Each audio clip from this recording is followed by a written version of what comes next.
right. Let's see here. Getting ourselves situated here. Make sure we get our lo-fi together as this dog over here continues to play with a lot of things. Just a lot of things. He continues to do that. All right. So salutations. If you are here, please let me know that you're here. Also, let me know what you're working on. Also, if you're in the United States, it is daylight savings. So apologies for being late, but my body was not actually ready for daylight savings. So that's kind of my excuse because I did wake up late. I was really tired, not gonna lie, but also my body was like, "Oh yeah, it's like 8 something right now. I have plenty of time." No, it was, or was it 7 something? I don't know. My body thought it was one time and really it's another time. Like right now, this clock here is saying that it's closer to 8:30 when really it's closer to 9:30. Like none of these clocks here have been changed. So yeah, not the greatest. I do need to change this clock, the clock on the and the oven. I need to change the clock in my bedroom downstairs. We gotta change some clocks to be in. We gotta spring them forward. I don't like daylight savings time, man. I mean, I do understand why we do this.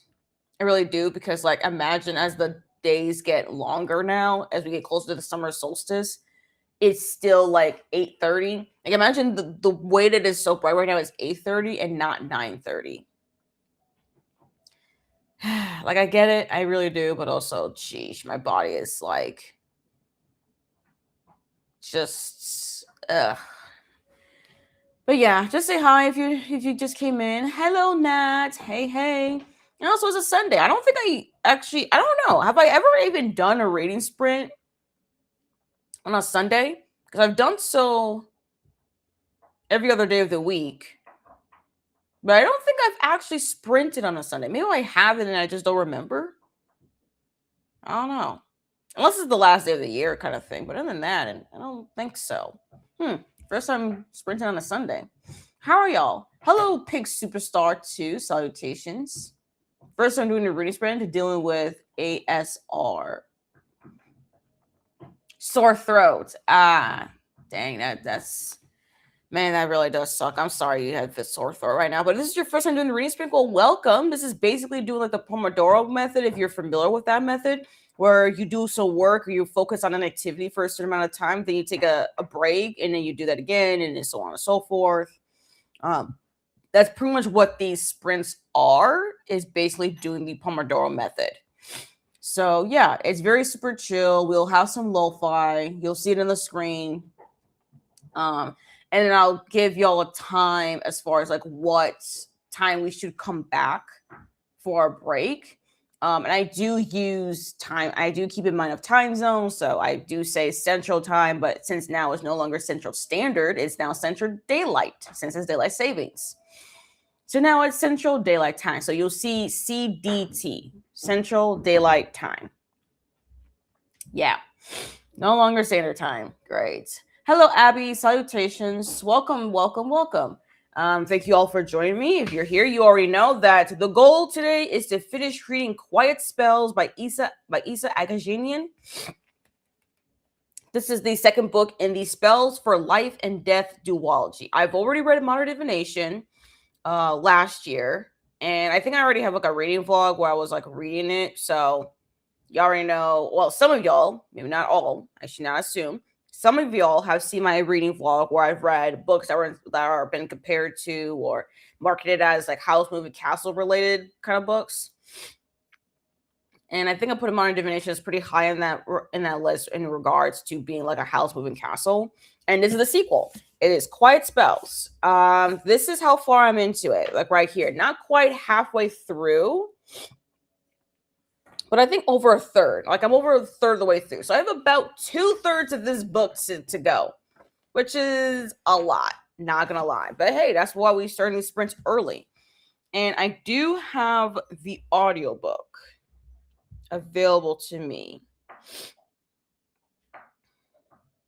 Oh shoot, the audiobook is due in like 2 days. So yeah, and it's about 14 hours long. And I have about, okay, this is how far I am in the audiobook right here. So over 5 hours, but I have about 8.5 hours left of the audiobook. So basically, if I do 1 to 2 hour sprints, we should be able, especially if I end up like focusing in on the book and I don't take a break and I don't focus on something else for a bit, I should be able to finish reading this book in about 8 hours. Well, 8 1 hour sprints, but if I do like 4 2 hour long sprints, that should be good, right? But I don't think I'm going to do a 2 hour long marathon. Maybe we do 90 minutes. Yeah, something like that. We'll do 90-minute long sprints. So yeah, please let me know in the chat what you're working on. I'm actually very curious to see, well, not like see, but like to hear what y'all will be working on. Or if you're just here for the vibe. If you're here for the vibe, that's fine. Just, let me know. I'm just curious. I'm sorry, I'm just checking on my emails right now because I had some emails and I like to get rid of the notifications. Also, I'm also curious like how y'all's weekend has been so far. I would like to know, if you do not mind sharing, how your weekend is.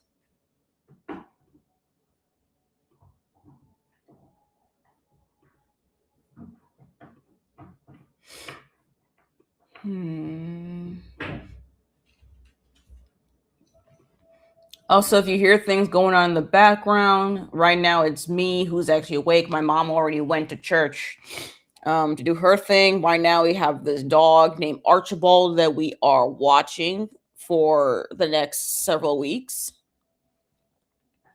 Although later on today, though, his uncle's gonna pick him up. So,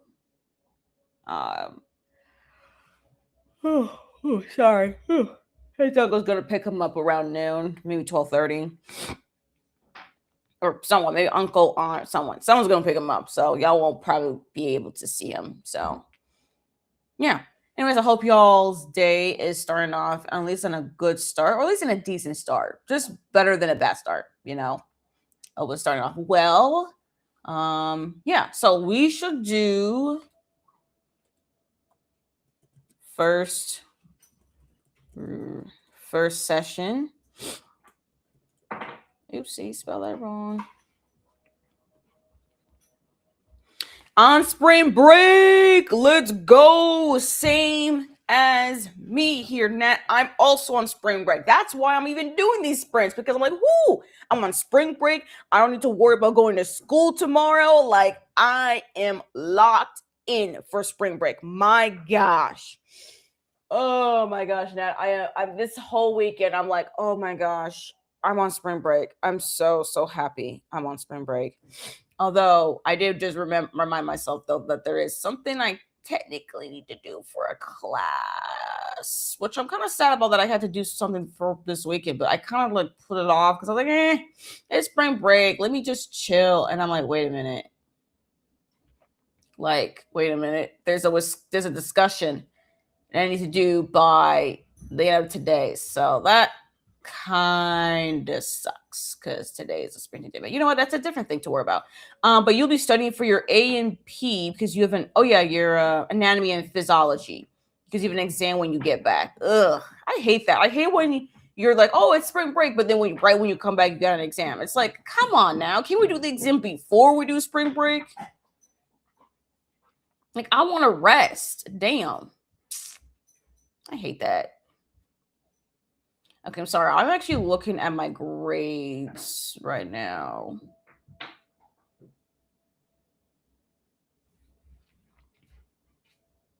Oh, damn. I'm out here looking at this. I'm like, ooh, okay, not all my grades. Sorry. I am literally just like on my college thing here, and I'm kind of looking at my grades for like one of these classes, because only one of my classes I'm actually having trouble with. The other of my classes I'm kind of like, I'm like, I'm doing fine. I don't need to really worry about the grade itself. As long as I'm doing the work, I'll be fine. But I'm already looking at the grade and I'm like, ugh, child. I mean,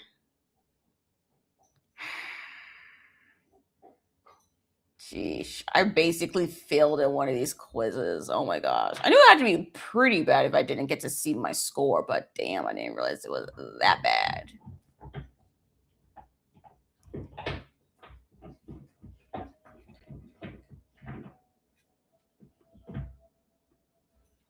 Yeah, I'm not doing very well with these quizzes, but hey, as long as I'm just participating, I think the participation is going to help me pass this class because if nothing else, I may have, well, let's just fail it. So, yeah.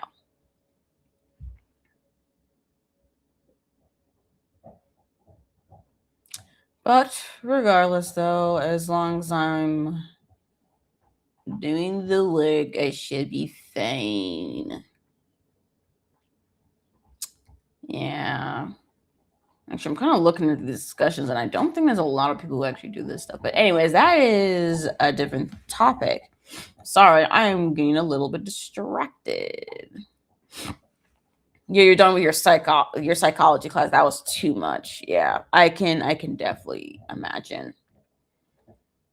Especially on top of anatomy and physiology, you're still annoying. You even had to take it in the first place. Should have gone credit for psych already. Yeah.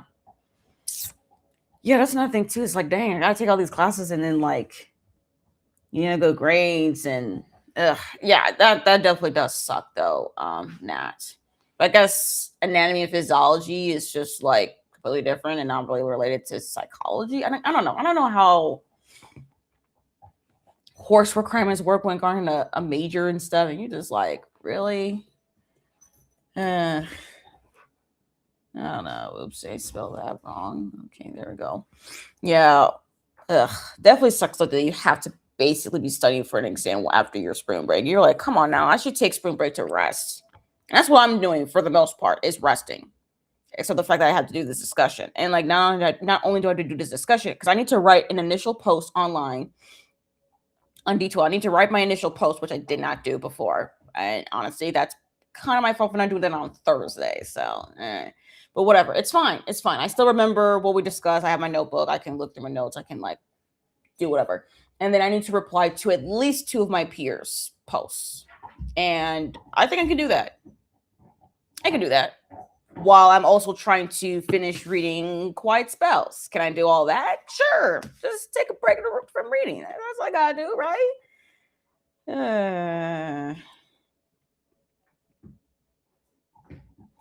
Hello, Julie. Welcome. You need to do your homework for the week. Thankfully, it's the start of my term, so there's not a lot of work to do. Dang, you gotta do homework for the week? Oh, you don't have any spring break? You don't have spring break? Oh, I guess you're doing like half the time, so okay, well. Sorry. Maybe you have that one of those classes that's like a late start, which is possible. Yeah, so there's not a lot of work to do. Well, that's good at least. So you're either going to read A Tempest of Tea by Hafsa Fazl or Break the Cycle for Jesse's Readathon. Right. For anyone who is wondering about the Break the Cycle thing, there is a read-along that Jesse from Jesse on YouTube is hosting for those who are dealing with grief, who want to work through their grief, slowly work through it, and in community with others, especially as Jesse is continuing to actively grieve members of their family, specifically their mother and their grandmother, especially their mother, since that grief is pretty recent, but also the grandmother is also it still feels pretty recent as well. And then also there is just grief, not just of family, but there is grief as well. And the fact that, well, Jesse and I both live in Minneapolis, and we are both dealing with the fact that with the ICE occupation, it is definitely something that we still have to be vigilant of, despite the fact that it's been claimed that, ICE agents have left Minnesota. That's a fucking lie. Just to let y'all know, that is a major lie. They still are present here. It's still present here. They're still abducting, kidnapping, and terrorizing people. They're still traumatizing people. They're just doing it in a different way. They're trying to be a little bit more they're being more covert about it. So it is something that still is also pretty prevalent in my mind as well. I'm just trying to focus on the things that I can control. It's kind of like pretty much how I'm dealing with it. It's just focusing on what you can control and then help others when I can. So, yeah, just to keep an eye on all that. Oh, bless you, Archibald. Yeah, you sneeze, bro. Bless you. Anyways, again, if y'all do not know, you can't see him right now because he's just now walking away. But we are watching this dog as a family for a few weeks. What are you licking over there? Quit licking the floor. I'm sorry, y'all. Quit licking the floor. Quit doing that. You just licking up dust. Stop licking up dust. No, we're doing that. Anyways, what was I talking about? Right. Nice occupation, doing what we can, supporting people when we can. Archibald. Yes, the read along. Yes. I think it's just a slow reading of Break the Cycle. It's on Jesse's Instagram page. I don't know if it's on their YouTube community tab or not. I don't know. I can at least double check it. Let me just check that out. There it is. Oh, actually, it is. Never mind. It's also on their YouTube channel, Jesse on YouTube. So look up Jesse on YouTube, and then you'll see it. It's in their community posts. If I remember correctly, yeah. So there's a live discussion by the end of the not the end of the month. My bad. At the end of May. My bad. And they're only reading the first few chapters. So yeah. So yeah, basically there's a read along for Grief Club. So yeah. Yeah, I really do appreciate the work that Jesse is doing in order to honor their mother, but also to deal with grief and how normal it is to grieve and how to seek community when you're grieving. I think that's like a really important thing to do, and it's also not an easy thing to do, to be vulnerable like that and to seek community when you're in grief. When really that's actually I mean that's a way. I think it's a very productive way when you're grieving is to seek community. So yeah. So yeah, just to let you know about that. You're reading the 6th book of Heated Rivalry, long game. It's overdue from the library. I'm telling myself to get on it. Yes, please do. Because I know there's plenty of people who also would like to continue on with that series as well. Not really. School's only an 8-week course. Okay, and there's only like a 1-week break in summer and a 1-week break for Christmas and New Year's. Only one. Okay, dang. All right, your school is very particular. What are you doing over here? Sorry, I'm looking at Archibald down here. He's playing around. He's trying to chew through his what is this, frozen cheese block, and he's trying to do it right underneath my chair for some reason. Yeah, I'm looking at you. No, don't put that on me. Put that on the ground. Leave it on the ground. You chew it right there. Yes, good boy. Of course, I could take a semester off, but I want to get my degree ASAP. Oh, yeah, that definitely makes a lot. Yeah. If you're trying to get through that, get that degree quick. Yeah, that's the way to go for sure. All right, so first session. What am I going to do? I need to get my headphones in and connect it to my phone so that I can really lock in. You know what I'm saying? I need to lock in here.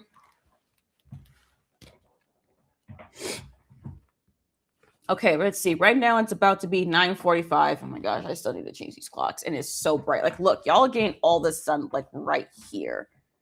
Okay, let me see. Yeah, whatever. So let's see. If it's 9:45, we'll do it for like a 90-minute sprint. Well, 90-minute marathon. That would be till 10:45, 11:15. Okay, so 11:15 Central Daylight Time.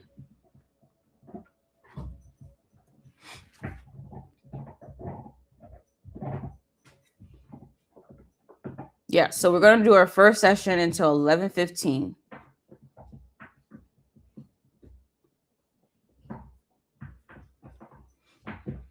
You be cleaning your room today because you don't even know where the books are. Oh my gosh, Nat, that is so bad.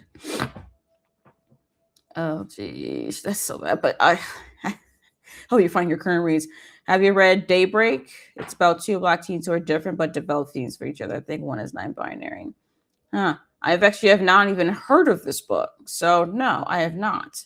But that sounds really interesting though. I have to look at that up a little bit later. Let me just switch this over. There we go. Alrighty, y'all. So yeah, happy reading, productivity, all the things, and we shall reconvene at 11:15 a.m.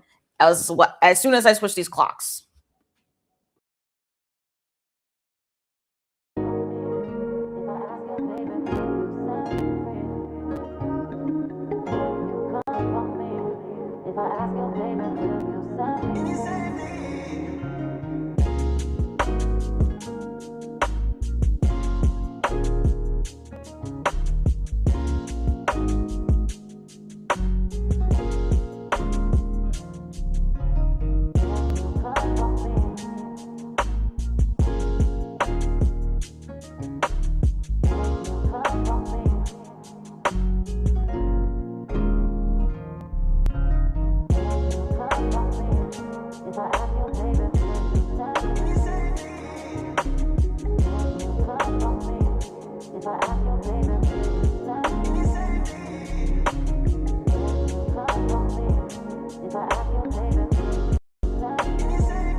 Salutations, y'all. That was the end of the first session of this marathon. Please let me know in the chat how far you've gone, whether you're reading, you're working on something. We had to go over a couple of minutes because I was trying to finish a chapter.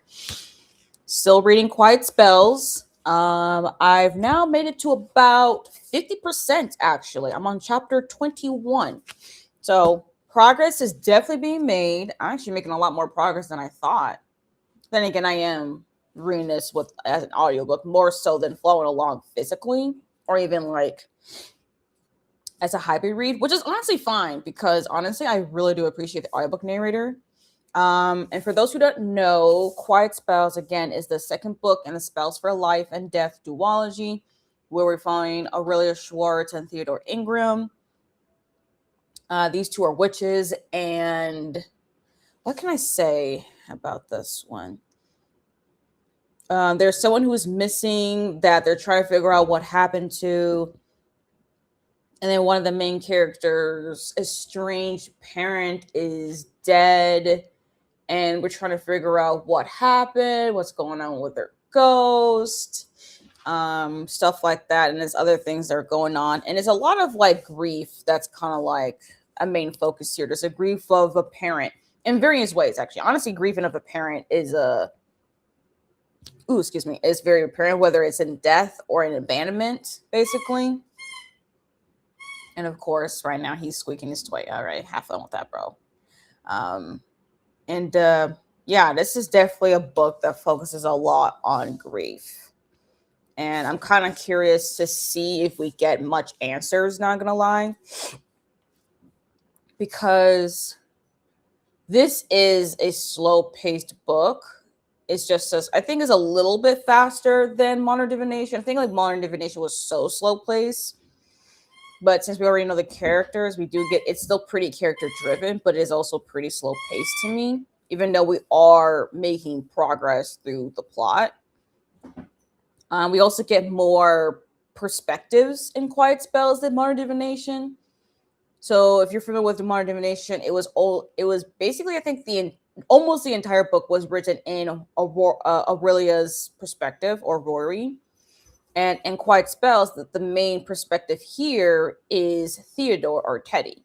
That's the main perspective here. We get a couple instances of Aurelia, but mostly it's in Teddy's perspective. And we get a couple POVs from other characters. But this is a Theodore Ingram book. I actually pre-ordered Modern Divination last year. And this is what Theodore Ingram looks like. This is pretty much based on how the author visualizes his character. So I just use the Theodore Ingram bookmark because that way I can easily tell, like, hey, this is Theodore's book. Keep an eye on what he looks like and stuff like that. And yeah, like I am indeed enjoying this book. I actually enjoy it just as much as I've enjoyed Modern Divination. Archie, where you at, buddy? Oh, there you are. Sorry, he went downstairs, and I was like, what he doing downstairs? He's still waiting for one of my siblings to get up from bed, and they ain't getting up from bed right now. And bro is like, get up from bed already. But I don't want to open our bedroom door, and he just jumps on my sibling's bed and just attacks them. But also, maybe that's what needs to happen. I don't know. Because it is literally nearly 11:30 in the morning. Like, oh, wait, hold up. Sorry. I need to check. What's going on right now? Oh, never mind. Okay. Well, bedroom door is open, so he gonna have fun with that. I'm gonna let that happen. Anyways, what was I saying? Yeah. So making progress into Quiet Spells, and actually, I'm also vlogging during spring break because I'm like, well, since I have time, I might as well vlog, right? And I was actually watching some movies in the past yesterday. I actually watched like several movies yesterday. And I am kind of making note of some movie reviews in my 2026 reading journal, but not every single movie I watch I'm going to put in my journal. It's only for movies that A, I've seen for the first time, and B, that I even have something to write about. If I don't have anything to write about it, I don't care. Now, if I rewatch a film that I haven't seen in a while, or I'm rewatching a film and I have a lot of thoughts on it, I will make a note of it here. Other than that, I just don't make note in my reading journal. Because, like, I need to make sure the pages are used, and also I can't watch too many movies. Otherwise, there's not enough room for my book reviews. Especially if I end up having a burst of just, like, reading so many books. Who knows? But for now, I'm kind of trying to, like, put some movie reviews in here. And I did actually finally watch the new Frankenstein movie. It took me a while, but I finally got around to it. And I had to, like, really sit with my thoughts, because I watched it last night. It is a real long film, but I also was making notes. I had some sticky notes, and I put in my reading journal just to keep note of, like, what's happened and things that I've noticed and stuff. And as an adaptation, it's not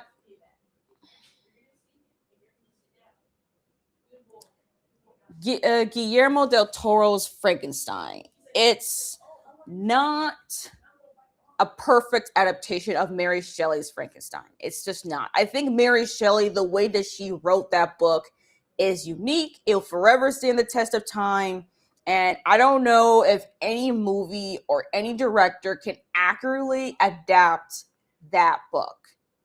I think what Mary Shelley did was just unique and amazing, and I just had to take any adaptation of Frankenstein with a grain of salt, as far as it being as close to the original story.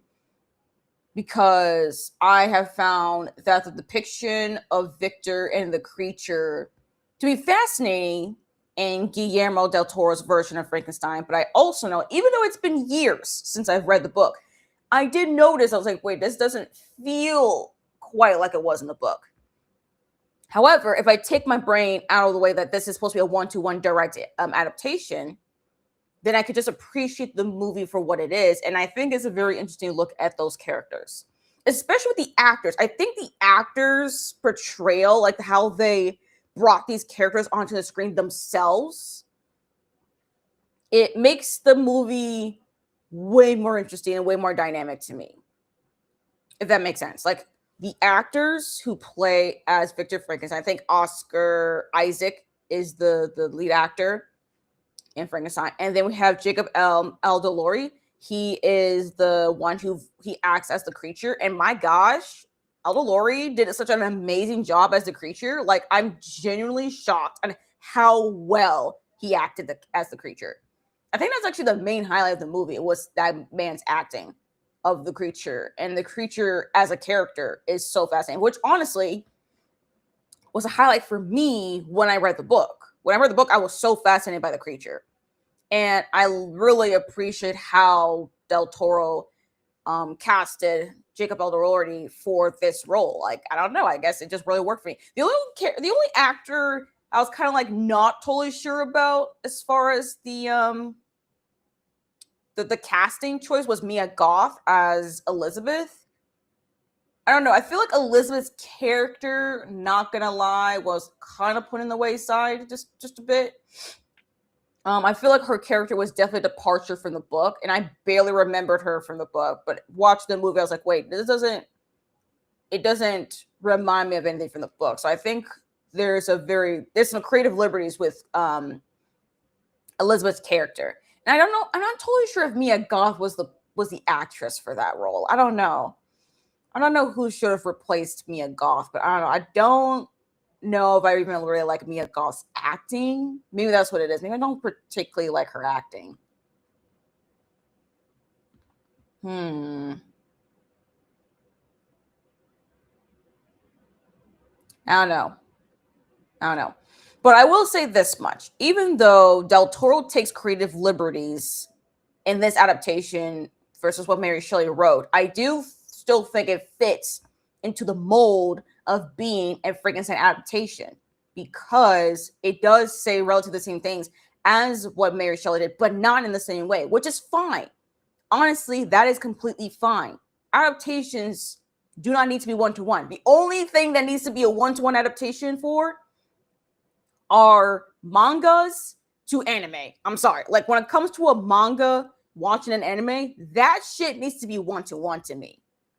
It has to be one-to-one, which honestly makes sense because honestly, just copying the art style and the paneling from a manga to an anime, like it's not, it's not that much very different. You can get it's very much you can do one-to-one.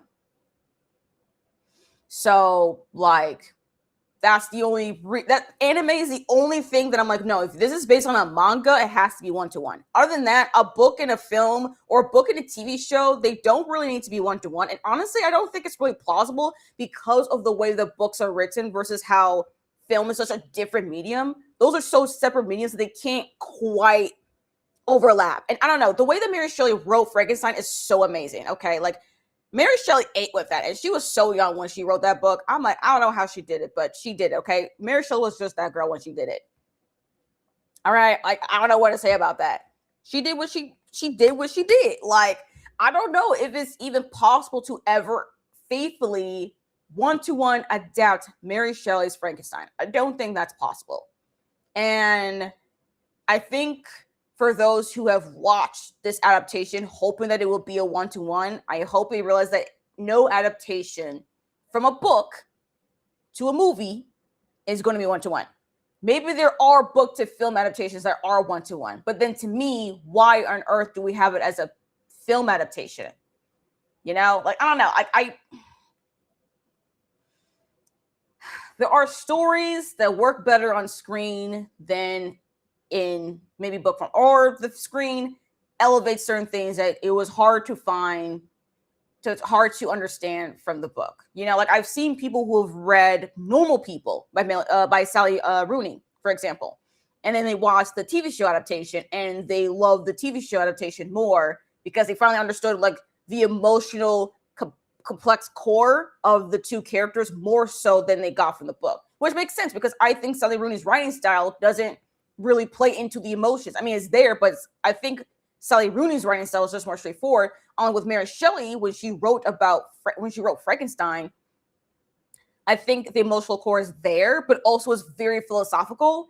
And I think the movie Frankenstein by Del Toro is a lot more emotional. It's not philosophical at all. And if anything, it actually beats you over the head as far as who's the villain and all that stuff, of which I'm like, why do you got to do that? I really did not appreciate that part, not gonna lie. But I did appreciate how emotional Frankenstein as a movie is versus the book, because I don't remember the book as being emotional. I remember the book being philosophical and morally complex and nuanced. And in this movie here, I found it way more emotional. I was more emotionally invested, which is not a bad thing. It's just two different ways to interpret this story. We have the original author, we have someone else. And I really like the way Del Toro went about it. All right. I mean, I honestly held out on even watching this film for so long because I've seen so many people not really enjoy it that I was like, I don't know if everyone's going to enjoy it. And I didn't want to come up with the negative thoughts into it. So I waited months later that now it's been nominated for an Oscar. And I'm kind of like, well, I might as well watch it now before it may or may not win an Oscar. So yeah, those are pretty much my sense on Frankenstein. I still need to write down my review in my reading journal. And also, I didn't even write a review on Letterboxd because I wasn't really sure where I really land with it yet. But after sleeping on it and kind of pondering, and also I was looking at a couple other reviews as well to see where I would land. And like, I'm definitely not the people who hated it. Also, though, I did not I didn't reread the book before watching this movie. I wanted to reread the book before watching the movie. But honestly, my brain was not in the mood for a classic. Okay, I was not in the mood to read a classic, unfortunately, because I actually think a reread would have helped a little bit to really distinctly find the differences. But also, I think not rereading the book also helped me to distance myself and what's even happening as well, so I can really appreciate what Del Toro was doing. Just on an artistic level and just like how he's interpreting the story. Yeah. And also I still think it's very purposeful. I haven't really put a full thought on it yet, but I did think it was very purposeful for Del Toro to cast Oscar Isaac, who is Latino. I think that is, I don't know if it really relates to the actual story because technically speaking it doesn't, but I don't know. Because honestly, the movie doesn't really, I mean, it's portrayed it because it's really long. It's 2.5 hours. So maybe I need to rewatch it. But like, just upon first watch, I don't think much of Victor Frankenstein's childhood was portrayed much in the movie versus what you can get from the book. So I don't know. I don't know. Anyways, those were just my rambling thoughts on Frankenstein. If y'all have watched Frankenstein, y'all let me know. But yeah, I don't know. I think it was pretty good. It's not a perfect adaptation, but I enjoyed it actually. I enjoyed it more than I thought I would. So yeah. You're feeding the boys breakfast. The time machine has all messed up. Like, seriously, Julie. I was like, damn. Like, I literally started these sprints later than initially planned because I'm just like, my brain here thinking that it's 8 when it really is, or closer to 8 o'clock when really it's closer to 9. Like, damn, my body was a whole hour behind. But it's okay, though. My body will adjust. It's just messed up right now. You made some progress organizing library returns. Nice, Pink Superstar. Nice. You got through your stack of books that you need to log into Notion. Now you can work on organizing, reorganizing your shelves. Nice. There we go. We're getting some work done. Let's go. Okay, the book and Del Toro were saying different things about generational trauma. Yes, I do believe that as well. Again, I don't remember much from the book, but I do remember some aspects of generational trauma a little bit. And I definitely thought of the philosophical question of like who's man, who's the monster. But if I were to reread the book, I definitely think I would notice more of the generational trauma thing. Because again, I don't think the movie really harped on Victor's childhood. They showed brief glimpses of certain things that are traumatic, like Victor's mother's death for sure. Yeah, and the cruelty of his father, but only briefly though on the father, not so much on the father. But the way that the movie talked about fatherhood, I think that definitely plays into a role into the movie for sure. Like, I don't know. I think Frankenstein is a movie I definitely need to rewatch, but I don't want to rewatch it too quickly because it took so long. But also, it wasn't too bad. But I think upon rewatch, I would try to pinpoint a little bit more on the generational trauma because I want to see this first watch. I'm just like trying to see what I think about it and also how much different is it from the book and things, even especially since I haven't even reread the book. So I don't know. But I don't know. I think it really was. I have definitely some strong elements of the book for sure.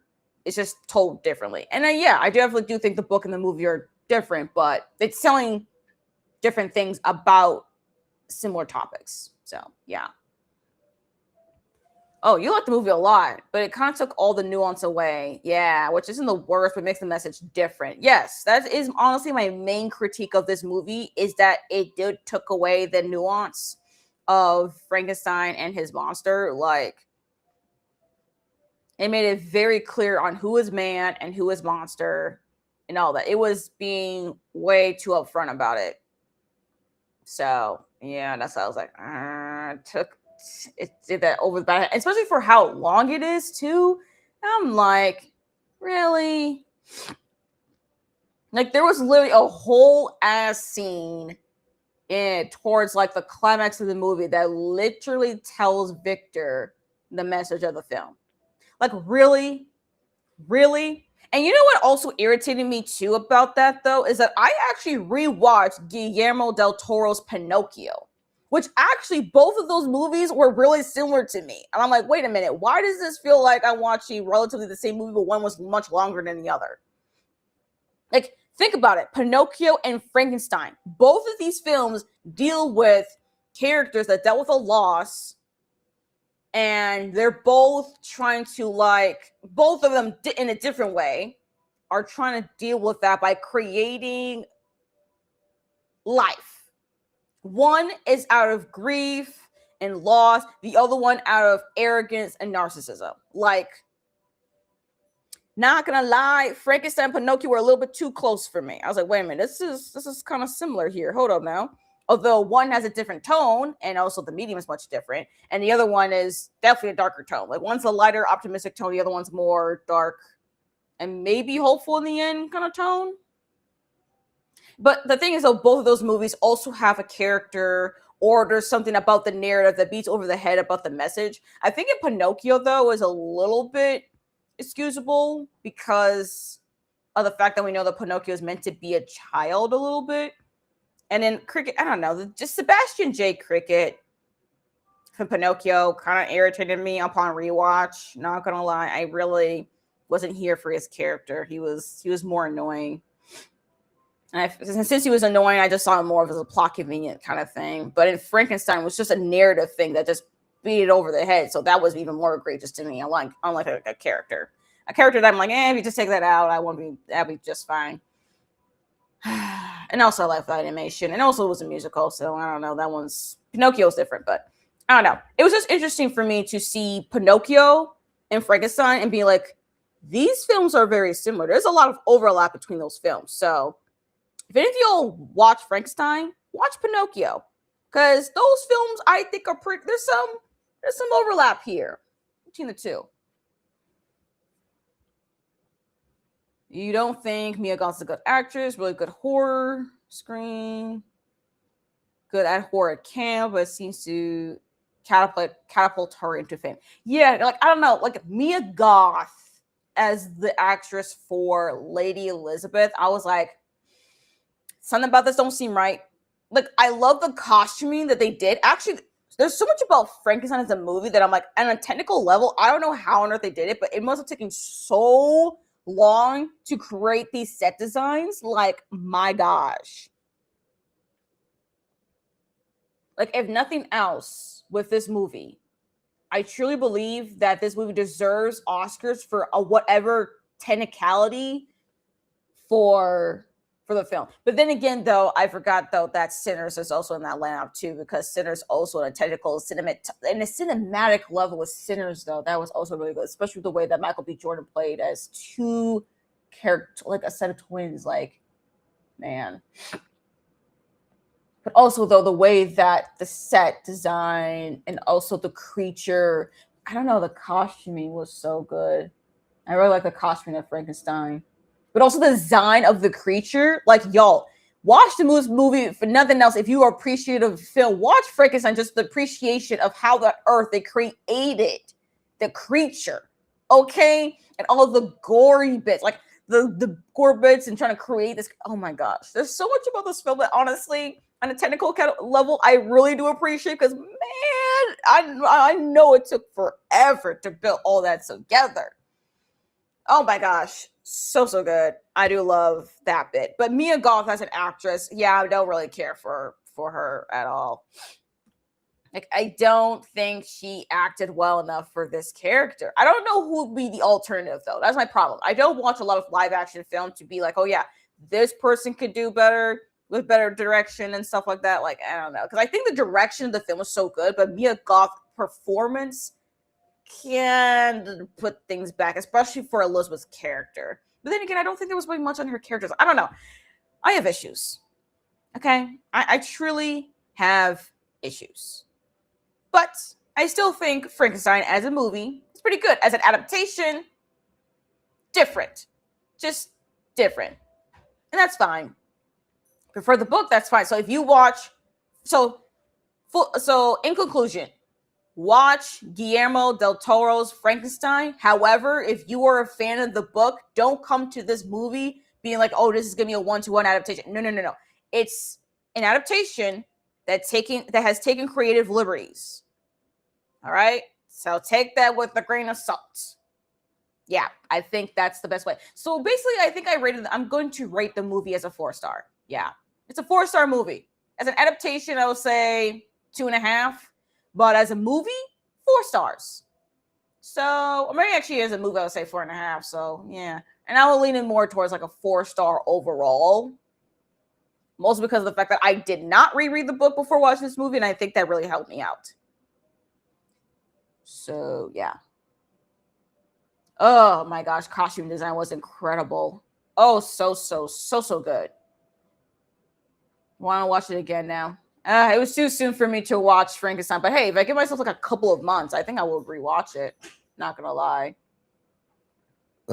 Ooh, excuse me. Anyways, yeah, that was my somewhat in-depth review of Frankenstein. So yeah, watch it if you have not seen it already. It's available on Netflix. Hopefully, you'll be able to maybe purchase it on DVD. I don't know if you can get it on DVD yet.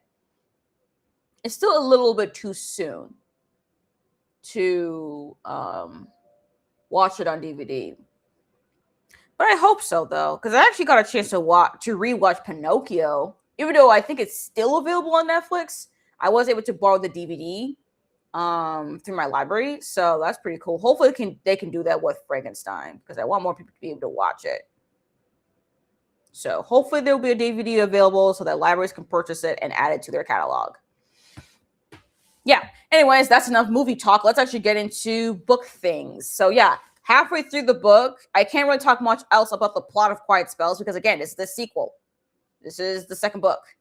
So yeah, I'll just let y'all know that again, my thoughts on Quiet Spells will remain spoiler free for these sprints, but I'll try my best though to for those who have at least read Modern Divination to get some ideas as far as what's going to happen in Quiet Spells without outright spoiling it. And also, we got to see how this book is going to end too, because I'm definitely finishing it today for sure. I'm on track to do that. My issue is though, it's just like, what am I going to think about the ending? You know? And also, I'll be so happy too, though, when I finish Quiet Spells, because I finally will finish a series. And I've been wanting to finish a series. And I feel very proud. And also, I really want to finish a book, because I have not finished a book yet in March. It's still early, but I still want to be able to continue on with my streak of reading a book a week. So it is the last day of the week. So let's finish a book, shall we? Anyways, now we should get to our second session.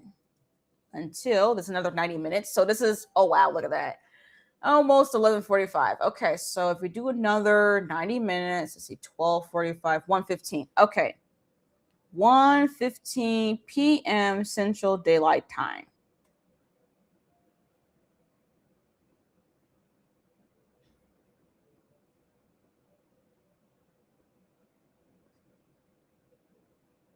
All right, y'all.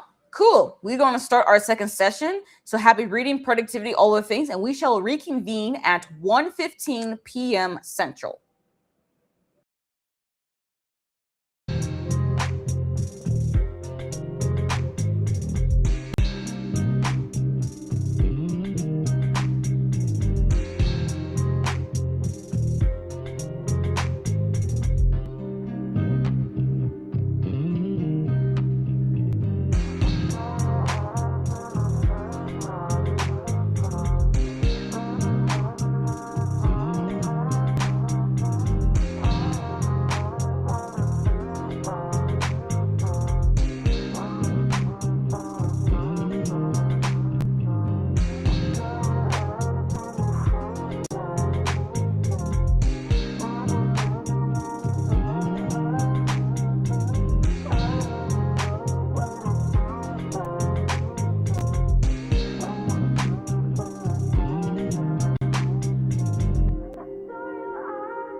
Salutations, y'all.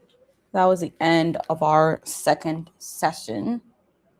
Please let me know in the chat how far you've gone in whatever you're reading, whatever you're working on. If you just joined us, please say hi in the chat. Let us know what you're reading or working on. Still reading Quiet Spells by Isa Agajanian.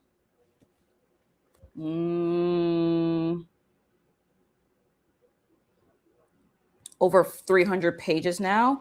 I'm almost done with chapter 23, which is about a little bit more than 60%. This is how far I am in the audiobook. I'm finally about 8.5 hours into it, and I have about 5.25 hours left, which is good. We're making good progress here. I think in a few more sessions, and I should be done. Let's see, how many more sessions? Looks like 3 more sessions, and I should be done with Quiet Spells. Which I look forward to, because there you go. Sorry, I just had something stuck in my teeth. It's good because I am actually enjoying my time with Quiet Spells. Right now, we're doing a lot of things regarding the characters in the relationship. The villain here still has this looming presence for sure in the story. This villain did attack our main characters a couple of times already in the story. And now that we're getting closer to the final third, I'm very curious to see what the climax is going to be, how things are going to resolve, how Rory and Teddy are going to talk about their relationship, how they're going to define their relationship, because this is a fantasy romance. If you do not know, this is fantasy romance. It's more of a contemporary fantasy romance since it's not in another world. It's very much grounded in our own real world. And since we're focusing... Sorry. Since we also have more of a shot to also talk about... focus more on the fantasy elements here, like the magic. Now, there's not really particularly a hard magic system per se, but we do talk a lot about magic and how that really works in the world, more so here than I think modern divination. So, yeah, very curious just to see how this ends.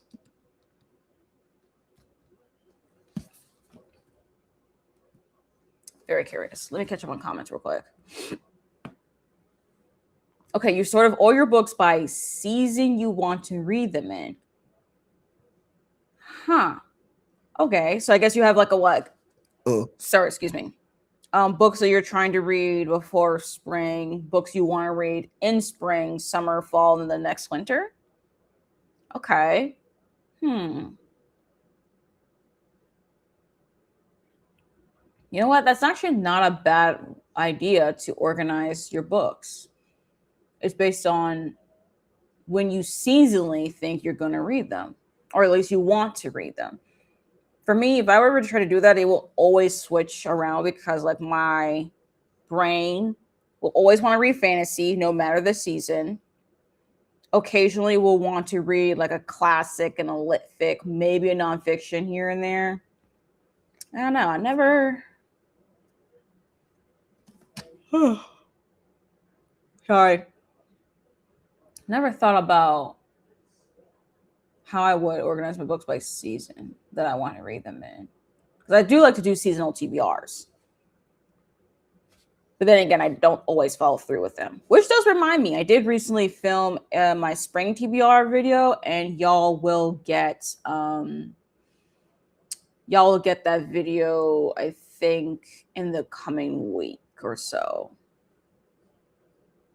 Yeah. Y'all should get that video in the coming week, which is good. And I do need to edit my reading journal flip through. Yeah, I still need to edit that one. And then I'm still filming my weekly vlog, which does remind me I still need to do things with that one. Yeah. Yeah, we do need pictures. That will also give me some more context, like how that all will work. Because I want to know if you have more books in particular stats. Sorry. Than others. Just out of curiosity.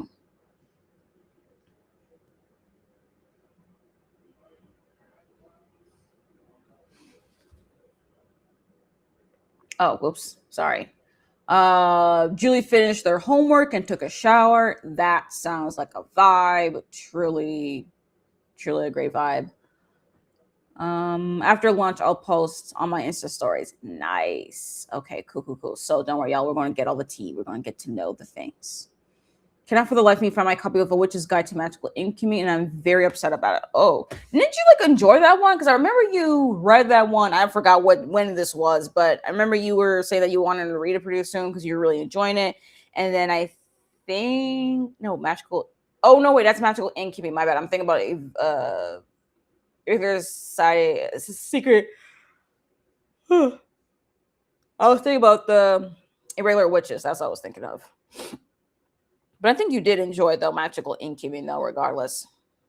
And then you're not able to find your copy. Uh-oh. Did you lend it out to someone? Or are you like 100% sure that it's like in your home with all your books?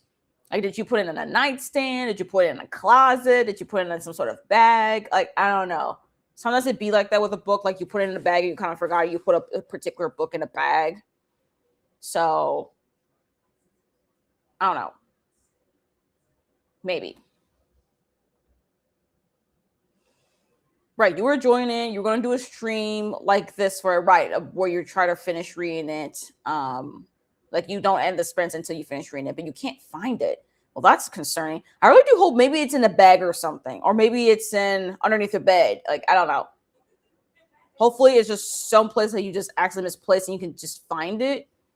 I hope maybe the next session you'll be able to find it. I hope so, or maybe while we are talking or something, you'll find it. I'm hopeful for you, Nat, on that one. Let's see here. Right. So as I was checked bags, okay, so you check the bags, it's not in there, but you should check the closet. Okay. Yeah, check the closet. What was I about to say? Right. So spread tea.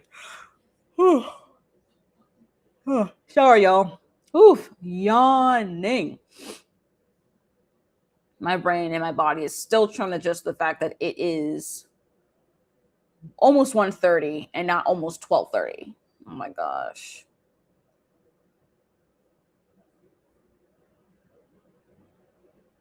Oh, you know what? That's a good point. That's a really good point. Yeah, because under the bed it will be submerged in fur. Mm-hmm. And that would suck. Yeah. Yeah. Well, hopefully it's in a closet then that's away from the fur. Yeah. Oh yeah, so that reminded me. While I was talking about like Frankenstein and the Oscars, I did actually look up for the Academy Awards to see like what was nominated for best animated feature. Just the nominations, because the ceremony hasn't happened yet. And let me actually just write down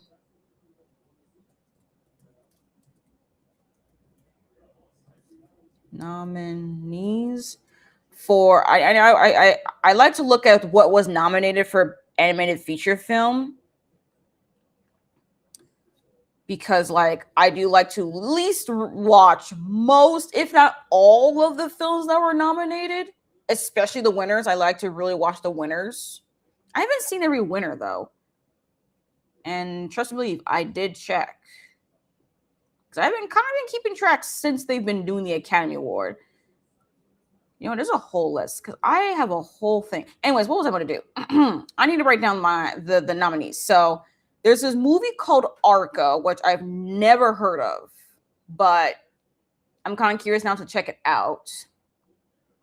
So there's Arco, there's Elio, which is a Pixar film. I think it's available on Disney Plus, so I could watch that. It was one of those Pixar movies that didn't get a lot of marketing, so like I kind of forgot that it even came out last year. So yeah, I'll watch Elio though to see if it's at least decent, but we shall see. I don't know. I'm actually kind of surprised Elio was even nominated despite the fact that it literally did not get that much marketing. So I'm assuming that it got the nomination just because it was Pixar. Because it kind of had that kind of feeling. So yeah. And then we have K-pop Demon Hunters, which I definitely have seen. Zootopia 2 was nominated. I haven't seen it yet, but whenever it gets on Disney Plus, I think I would watch it because I've seen Zootopia and I enjoyed it when I first watched it like years ago. I haven't rewatched because I don't think the movie really holds up, but I would rewatch Zootopia and then I will watch Zootopia 2 whenever I get a chance. And then there's this other movie called Little Amelie or the Character of Rain, which I'm like, huh? And oopsie. Okay. Yeah, so these are the Oscar. Did I spell Oscar wrong? Nah, I think I spelled it right. So the Oscar or the Academy animated feature film nominees. So we have Arco, which I honestly I don't even know what that is. Elio, which I do know is some sort of sci-fi film about this little boy who wants to be abducted by aliens, and eventually gets abducted by an alien. So yeah, that's the only thing I know about Elio. That's pretty much it. Yeah. But I'm gonna watch it and then I'll see what I think about it.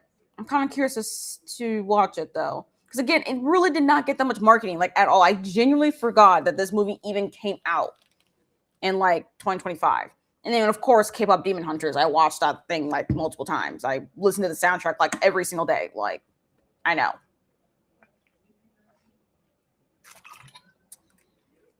So honestly, it did not surprise me that K-pop Demon Hunters was nominated. And then we have Zootopia 2, which I think that also makes sense. I haven't watched it, but I heard really good things about it, so that's good. And Little Amelie and the Character of Rain, which also kind of confuses me, but it seems to be an animated French film, so that's pretty cool. And then there is the short film, the animated short film that I'm not familiar with. Let's see, what's Best Picture? Who was nominated for Best Picture? Okay. For Best Picture, I don't really care for much. Let's see. It looks like F1, which I do know is a racing car movie. I don't care. Bugonia, don't care. Frankenstein was nominated. Hamnet was nominated. Which, by the way, I do need to watch Hamnet. I actually bought the DVD at Walmart a couple days ago, so I actually have the DVD of Hamnet, and I am gonna watch it. And I did buy the DVD because even though I haven't seen the movie yet, I know the movie's gonna be good. Also, I love the book Hamnet by Maggie O'Farrell. So I think I'm going to really enjoy the adaptation. Now, granted, just like how I talked about Frankenstein, as much as I talked about Frankenstein, I do need to remove myself from what I remember from the book to the movie. Because it's an adaptation, it's not going to be one-to-one, but I think I will appreciate the adaptation for what it is. And I do remember more of Hamnet because like I read Hamnet like a few years ago versus like Frankenstein was like several years ago, nearly a decade. Which honestly, when I think of it like that, that's oof, I don't want to think about it that long. So yeah, Frankenstein, which now I've watched and really appreciate. Hamnet, I'm going to watch. It's on my list. And then Sinners, which I've also watched I've already watched a couple of times already and really enjoy it. Yeah. Now, as far as who deserves to win Best Picture, I have not seen every single one of these movies. I mean, I've already mentioned, Hamnet, Frankenstein, Sinners, but there's other movies like Bugonia, F1, Marty Supreme, One Battle After Another, The Secret Agent, Sentimental Value, Train Dreams. I don't know none about all those movies, and genuinely, I do not care to watch all those Best Picture nominees. I'm not going to watch all of them. I just care about the ones that I care about. Frankenstein, Hamnet, and Sinners. And to be quite honest, I would love Sinners to win it. Again, as much as I enjoyed Frankenstein, Sinners is a more complete, well-rounded movie to me that it deserves Best Picture. to me. Now, I still get to watch Hamnet. I need to watch that. And then out of the three that I actually have, those three that I'm interested in and I've now seen, then I can really say. But right now, Sinners is on the top of my list. Hamnet could be like a close second, but I'm gonna say Sinners just as of right now.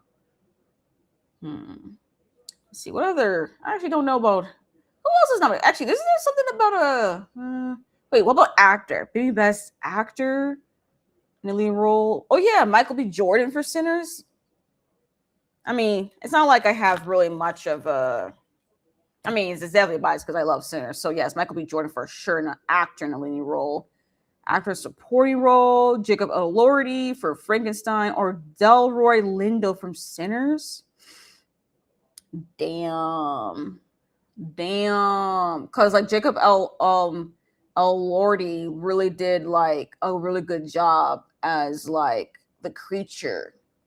But also Delroy Lindo though from Sinners, when he played as Delta Slim, that man, he put everything in that role. Okay, I know he did, because he did such a great job. I don't know, Sinners is just so good that I'm like, any actor or anyone in the production of the film who got a nomination from the Academy should get the thing. Okay, it's just me. I just love Sinners so much. I'm already looking. Let's see who got actress. Jessie Buckle from Hamnet. I still haven't watched it yet, but that's pretty much it. I don't know. I gotta watch Hamnet first. Let's see about actress in supporting role. Yes, Wunmi Mosaku from Sinners. Yes, she's the one who plays as Annie. She was nominated for supporting actress. She needs to get that one too. She needs to get that. Because, man, Annie was throwing down. She was throwing it down. Oh, my gosh. Sinners is just too good. Okay, look, I just don't think there's anything. I'm just like, who would I prefer? No, just everything. Oh, even casting? They got a nomination. I keep forgetting that Sinners got so many nominations. So many. Now, are they going to sweep? I don't know if they will sweep every single one of the nominations. I would love it so much if they could. But unfortunately, it's the Academy. So I'm going to continue to be disappointed if they're not going to sweep. If they don't sweep, I'm going to be disappointed. Am I going to be shocked? No, because it's the Academy, and the Academy sucks like that. But also, though, they should sweep. They should sweep. Are they going to sweep? Probably not. And I'll be really mad. But dang, though, Sinners definitely got to get that. They got to win casting for best cast. Like, they made a perfect cast. There was no one in that film that I believe that should not play as the character that they had to perform as. Like, everything, I think everyone did their job. Okay, I truly believe it. Let's see. Cinematography. Who else got there? Yep, Sinners got there for cinematography. So did Frankenstein. Look, as much as I think the cinematography of Frankenstein was really good, Sinners is just better. Like the costuming, I would say from Frankenstein could be above Sinners. I haven't seen costume design. I'm pretty sure Sinners got a nomination for costume design, and I won't be surprised if Frankenstein also got a costume design or some sort of design nomination for real. But I think that might go to Frankenstein. But as far as cinematography is concerned, I'm sorry, but I don't know how you could top having Michael B. Jordan as Smoke and Stack in the same screen, and then have like the cigarette, okay? Like smoking a cigarette and giving his cigarette to Stack to smoke. Like, that is that's still wild to me. Like, how do you film that? Oh my gosh, I'm still baffling about Sinners. There's so much about Sinners. I'm like, oh my gosh, this is so baffling to me on a technical, emotional level. Like, Sinners is such a complete movie that I'm like, Frankenstein, you're pretty good, but you're not a complete movie to me. Just not. Sinners is just better. Just is. Look out. What else we got? Yeah, costume design. Who's in there? Yeah, so I was right. Frankenstein and Sinners both were nominated for costume design. I might have to give that one to Frankenstein just a little bit. Maybe a little bit. And also Hamnet was also nominated. I'll watch Hamnet. But yeah, Frankenstein and Sinners, I might have to give that one to Frankenstein. Sinners is pretty close though. Let me see. Directing. Sinners and Hamnet both were nominated for directing. I have not seen Hamnet yet, so I don't know, but I think Sinners should definitely get that directing one. Oh, film editing. Sinners is also really good. Actually, if Sinners doesn't get costume design, they definitely should get film editing. Film editing, they should get that one for sure. If they don't get cinematography because of Frankenstein or someone else, get film editing. They need to get that one. Let's see, makeup and hairstyling. Okay, yes, that's what I thought. Sinners was also nominated, and so was Frankenstein. Ooh, the makeup from Frankenstein was pretty good, but so was Sinners though, because Sinners was also pretty bloody, and both of them are horror films. Like Frankenstein is in the realm of sci-fi horror, while Sinners is paranormal horror. But like costuming, the makeup and hairstyling is pretty good. I'm not gonna lie, but I think Sinners has a little bit of the edge though. I don't know. Let me see. What other stuff? And yeah, we already talked about Best Picture. Let's see, music for original score. So yes, Sinners was nominated, Hamnet was nominated, and Frankenstein was nominated. Okay, as much as I really did like Frankenstein, I wasn't really paying that much close attention to the score. I think Sinner's score was more memorable to me than Frankenstein. Let's see, original song. Who got original song in here? Oh yeah, Golden from K-pop Demon Hunters. Yeah. Oh, but I Lied to You was nominated for original song. Which one do I like more, Golden or I Lied to You? But you see, here's the thing. I listen to Golden a lot, not much of I Lied to You. However, as much as that original song meant to the movie, I think I Lied to You is a little bit stronger to me than Golden. As much as I like Golden as a song and its connection to the movie, I think there's a better song in K-pop Demon Hunters that connects to the movie than Golden. And I Lied to You is just like up there. So I Lied to You should go for original song. Let's see. You already talked about Best Picture. Production design. Yes, there's Sinners, Hamnet, Frankenstein. That one's hard, okay, because there's just so much that went into producing Frankenstein, but also Sinners. I'm like, why make me choose?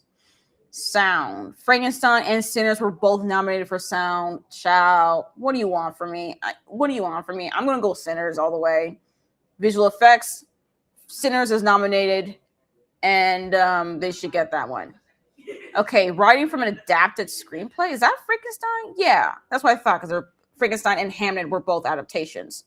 Now, as far as adapted screenplay, I'm going to need to watch Hamnet first to see if Frankenstein deserves this one based on, the other nominees.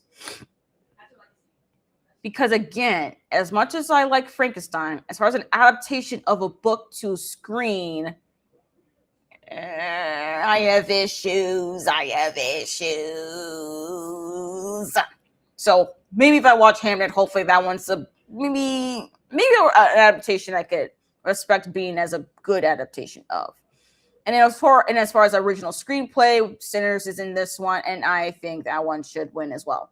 So yeah, basically there's so many of these nominations. Like as far as the nominations for Sinners, I think the only one that I could see I could be somewhat fine with them not winning is cinematography. And then or maybe not maybe much on cinematography, maybe costume design. Because costume design is either cinematography or costume design. Because honestly, the film editing should definitely go to Sinners. Costume design, I think I'll be fine with Frankenstein. Cinematography is definitely a battle, but I think Sinners should win it out. Now, is it going to go to Sinners? Probably not. It'll probably go to Frankenstein. I don't know. Frankenstein and Sinners is a battle right now. And then I haven't seen Hamnet yet, so I need to see and then see from there. And then, I'm just going to freak out because I'm like, wait, where do I go from here? Anyways, let me catch my comment because I was yapping. For adaptations, that as long as it keeps the spirit of the original work, I don't mind other things, the other changes too much. Yeah. Honestly, yes, because I do believe that Guillermo del Toro's Frankenstein does keep the spirit of the original novel. Now, it does say the things that Mary Shelley talks about differently. Like they have very similar topics, but they do it differently.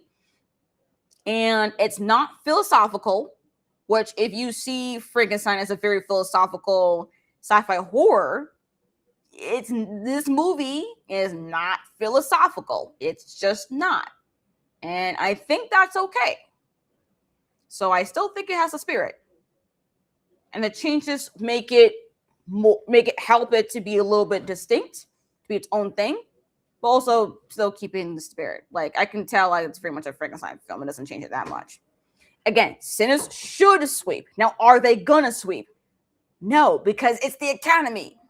And fuck the Academy. Every time I'm like, dang, Oscars. Every year that at least when I watch the Oscars, I'm always mad about someone winning a particular award when I think it should be someone else. And I'm like,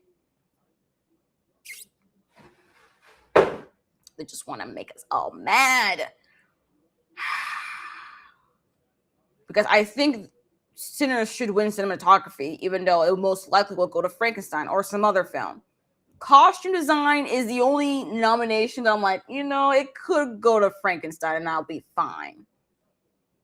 Although I'll be really mad if they don't win film editing, because that is definitely Sinners. That's just Sinners. Okay, give that one to Sinners. And then also lead actor, supporting actress, and supporting actor should definitely all go to Sinners. Like Michael B. Jordan, Delroy Lindo, and what's Homegirl's name? I'm sorry. I already the one who plays as Annie. What was her name? Wunmi Mosaku. Yes, Wunmi Mosaku. She deserves to get that. She needs to get that. Okay. She gotta get that one. And as far as best picture, it gotta go to Sinners. Like, I'm sorry. Like, I don't care about the other ones. Even though, yes, I just watched Frankenstein, I still plan to watch Hamnet. Sinners was the movie of the summer. Like, as far as live action, that was the movie this summer. K-Pop Demon Hunters was the movie for animation. Facts. Argue with the wall if you disagree. I think he did a good job, but I don't think his performance. Yes. Talking about Jacob Elordi. Yes. Because, like, honestly, he did a really good job as the creature. But man, Jordan and Lindo's performance in Sinners, man. Now, I will say though, Jacob Elordi is a supporting actor, so he doesn't get to be part of like the main lead actor nomination. He doesn't get that one. So Michael B. Jordan should be fine. Hopefully he gets that one. He should get that one. I want him to get that one. And then as far as Delroy Lindo, though, that was the one who was really going to be a battle. And I think Delroy Lindo should get that best supporting actor or best actor in a supporting role. That's what the thing is. Yeah. He should get it. Okay, because this man who performed as Delta Slim, that character, ciao. At least they have to watch all the movies to vote. Yes, they do. They gotta watch every single one of them, which is a lot. Not gonna lie. Yeah. The costume design is the one I'm like, that could actually go to Frankenstein more than Sinners. Cinematography is a maybe, because there are so many shots in Sinners that I'm like, ingrained in my brain. Now, Frankenstein, don't get me wrong, there's some really good shots for sure. There's a lot of good shots that they have. But costuming is the most, like, for sure give to Frankenstein more than anything. Cinematography, you could definitely duke it out, and I'm probably fine with either one. But yeah, both technically amazing.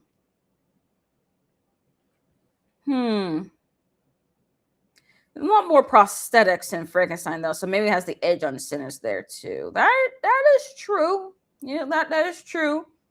Victor Frankenstein, yeah, the prostheses, yeah.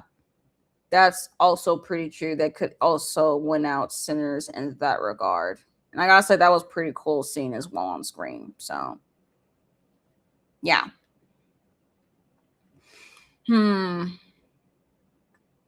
Yeah, Golden is expected to win for best original song. But I Lied to You is the one I really want to win. Cause man, the blue, that was soulful blues right there. Golden is very much like typical pop, so I won't be surprised if Golden wins. And it's not like I would hate that Golden would win. It's just that I Lied to You, I think it's a much stronger song and it fits way more into Sinners, in the core of Sinners, more so Golden, I think, with K-pop Demon Hunters. Even though I like listening to Golden and I don't listen to I Lied to You as often, I Lied to You as a song for a movie works really well. It was incorporated really, really well into Sinners. And then Golden is just a little bit different, you know? It's just different. But anyways, that's me yapping about the Academy. I actually don't even know when the ceremony is. When is the ceremony this year? Oh, okay. So it's next Sunday. The Academy is the 98th Academy Award ceremony is next Sunday. Okay. Alrighty. Huh.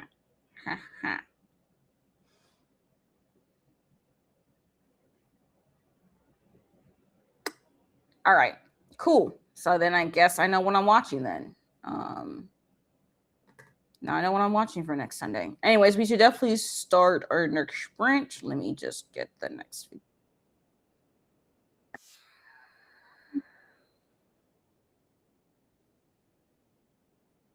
Like, part of me does want to watch Hoppers. That's closer than I thought, right? I didn't realize it would be literally next Sunday. Like, wow. Oh shoot, that's your birthday? Well, happy early birthday, Nat. I mean, I knew your birthday's in March, but like I didn't realize your birthday was the 15th. Yeah, that's your birthday. All right. Well, happy early birthday. And if you want, you could watch the Academy Awards. Probably not actually, though, because when it comes to the Academy Awards, because I have watched a couple of Academy Award ceremonies, and it depends on who's the host, because the host really makes and breaks my enjoyment of the award ceremony. Especially when they try to be humorous. It's like, really? Like, I already know this is long, and I don't jive with your humor. It just makes this ceremony even longer. But they note that I really did not realize that your birthday was actually very close to my dad's birthday. My dad's birthday is March 16th. You're like a day apart. Beware the Ides of March. Yes, beware indeed. Happy early birthday, Nat. Yes, happy early birthday. Because my birthday's coming up too. Looking forward to that, right? Our birthdays. Wait, I just realized then. Our birthdays are about 2 weeks apart. Cool. Yeah, no, yeah, fair enough, fair enough. Because I don't think I'm even gonna watch it either. I'm just gonna wait for like the ceremony to be done, and then I'll look up who won, and then I could be mad or very excited if Sinners sweep. Like if Sinners sweep, I'm gonna be super excited. If they don't sweep, or they're barely getting any actual, they don't get much of the awards. They just got all those nominations, and they get maybe like 1 or 2 awards. I'm gonna be so mad. I'm like, Academy, y'all continue to be trash. I'm gonna throw this journal right at y'all freaking heads, every single one of them, until this thing is bloody red. That tells you that I'm gonna be that mad. Okay. I mean, I would love Sinners to sweep. Oh my gosh, I want Sinners to sweep so much. But most likely than not, they're not. So I'm just going to expect them not to sweep and then be surprised when they do. Okay? Let's do it. Let's do it like that. The Ides of March? Yeah, pretty much. I mean, I don't know when exactly the Ides of March is, but yeah, I'm pretty much was born in late March. My birthday is the 28th. It's in a couple weeks. It's like literally in 20 days. In 20 days, I'm going to be a year older. Oh my gosh. I'm getting so close for my prefrontal cortex to be full developed, y'all. I'm then at that point. I'm already officially in my mid 20s. And yet, I don't feel like it. I don't know. I feel weird when it comes to my birthday. It's like, wait a minute. I'm reaching my mid 20s, and this is where I'm at in my life. This is not what I thought. But then again, I feel like that's what everyone says is like they always think like they're a certain part in their life, and then when they realize how old they are, like, wait, that's not exactly. I'm not where I thought I would be at this age. But then again, no one really knows where they're supposed to be at whatever age. So, what do I know?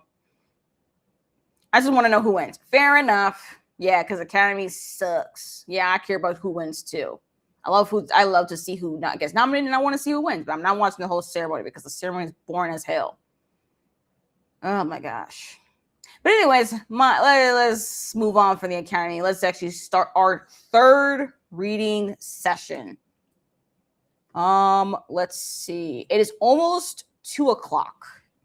Hold up, I need to put this laptop back on its charger. Let's see. We're gonna do another 90 minutes.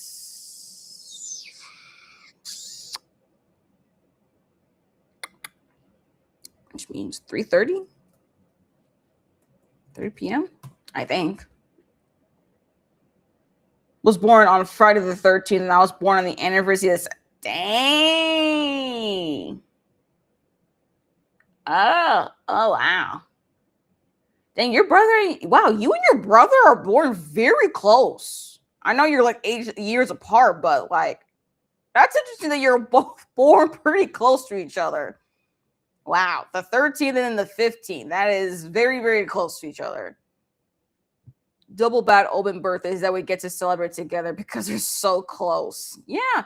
I mean, basically, you both can like celebrate y'all's birthdays together on the 14th. Like, you just have your birthday, celebrate your birthday a day early, and then you have your brother's birthday celebrated a day later. Yeah. Just put in the middle, but you know, you can always do the 16th or whatever. It depends on the day of the week for sure. All right, cool. But yeah, I just want to look the Academy because I was curious to know when we get to know if Sinners sweeped. And I really want them to sweep. Now, as far as best animated feature though, because I've only have seen K-pop Demon Hunters. Do I think K-pop Demon Hunters deserve to win that award?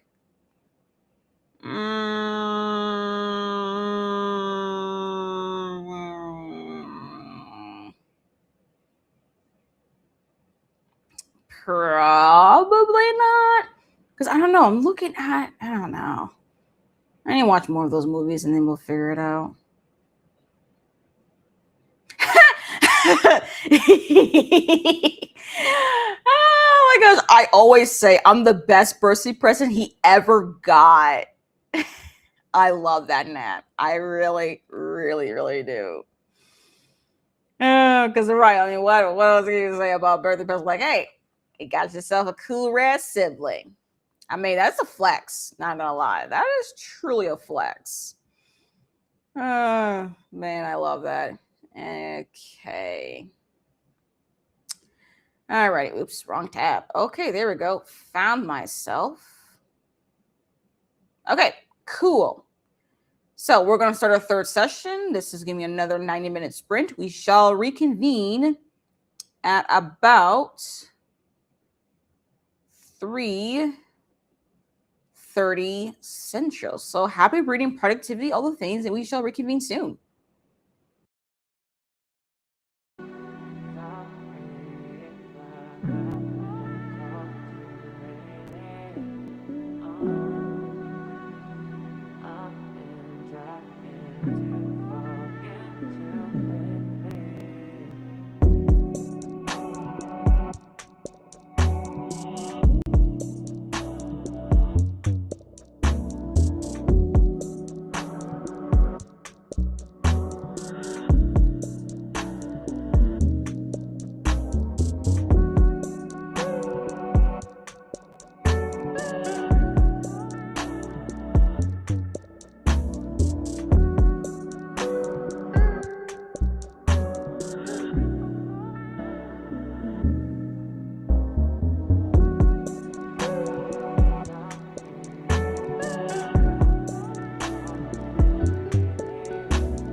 Salutations, y'all.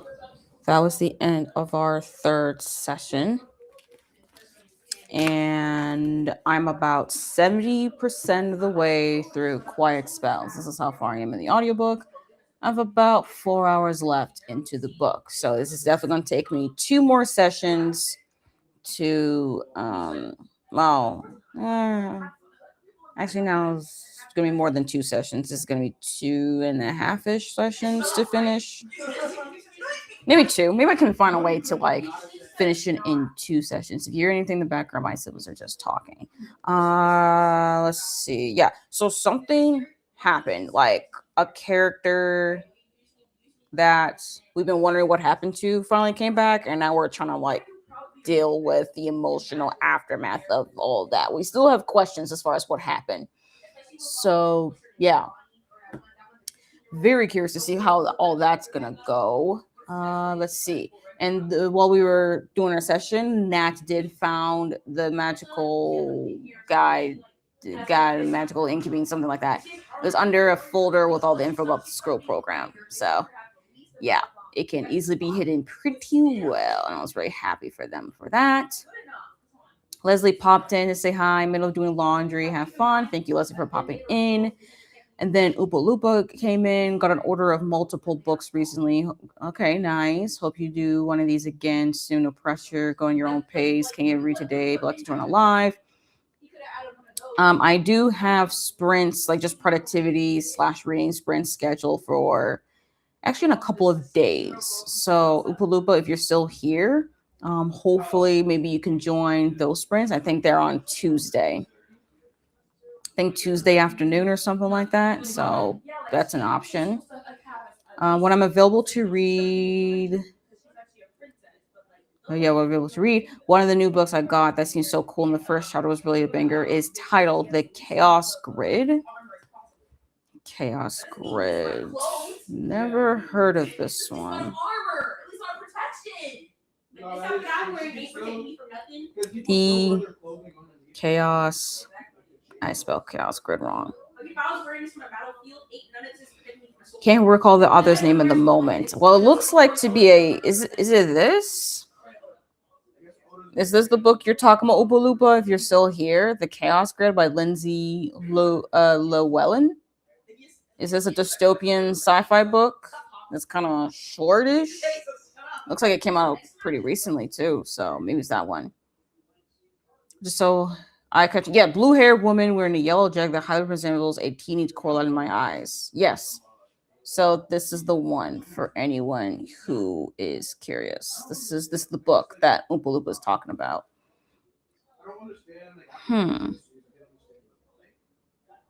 Yeah, I've never heard of this book, but it looks cool. Have you ever heard of reading rhythms? No, I actually looked that up while we were in our session. And apparently it's basically where you, instead of having a book club, you do a reading party. So it's kind of like having live reading sprints, I guess. Not sure if they host in your city. No, they do not. They seem to be hosting around New York. At least as far as in person, it's around that East Coast New York area around there. But they seem to host virtual sessions. If they have... They do. Which were you ever interested in attending one of their events? I don't know. I don't know. Even if they were to be a thing, even if they were to host in Minneapolis, I don't know if I will attend. It really depends on where and when. Right now I'm in spring break, so honestly, the when part is less of an issue. It's more about the where, I guess. And also a little. Well, actually, it does actually matter on the when because of timing. Because if it is in like Minneapolis, it doesn't matter if it's like whatever part of Minneapolis, I'll most likely could try to at least attend. But it really depends on the time. Because if it's sometime in the late evening, because I don't have my own car, I don't have a license, it's a little bit weird for me to try to like get there via bus. Like I'll probably have to take the bus there and then have to ask my mom to pick me up.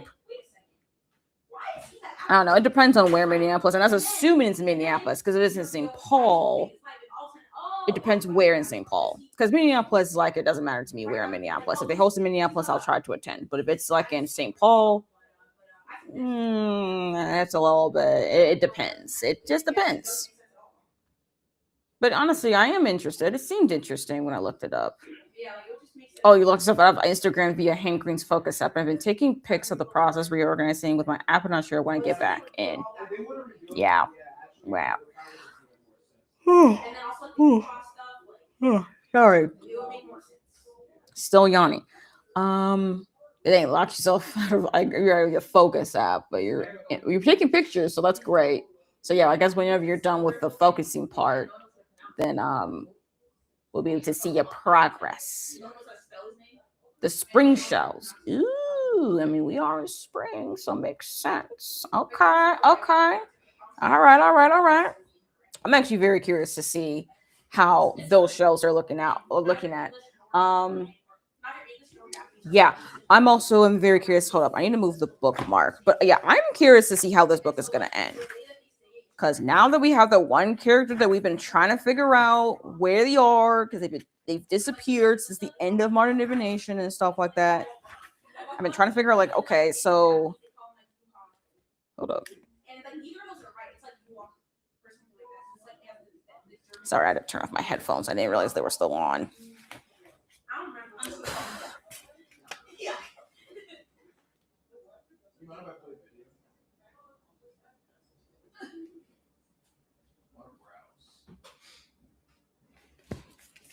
Yeah, so as far as the physical book of quiet spells, yeah, I'm on chapter 26. I just finished reading chapter 25, and I'm on page 347 out of how many pages is this?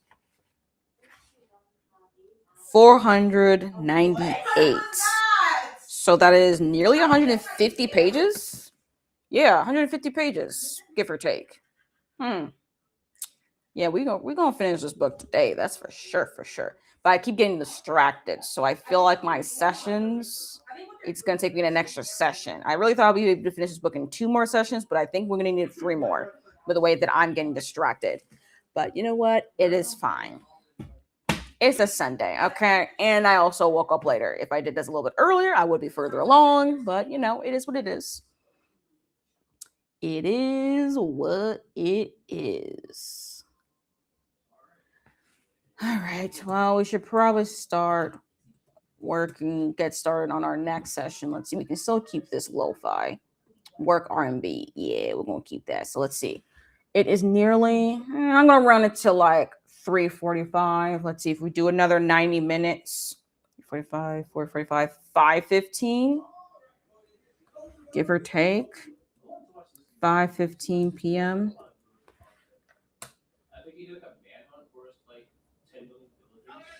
Maybe if I can lock in a little bit and maybe speed up the audiobook a bit, maybe we can get through this book in like 2 sessions. But that means I need to read about 75 pages.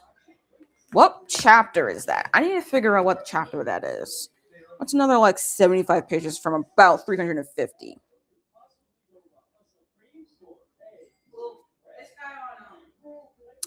I need to get to around 400 and no, 100. Hold up. No, it's not 75. 75 is the wrong number. No, 75 is the right number. Must be 425. Yes. What's around page 425? Let's find that out like right now. Okay. I'm on chapter 26, so I need to get to chapter 33, which means I need to read like 5 chapters. Yeah. I need to read about 5 chapters by the time we get to the next next session.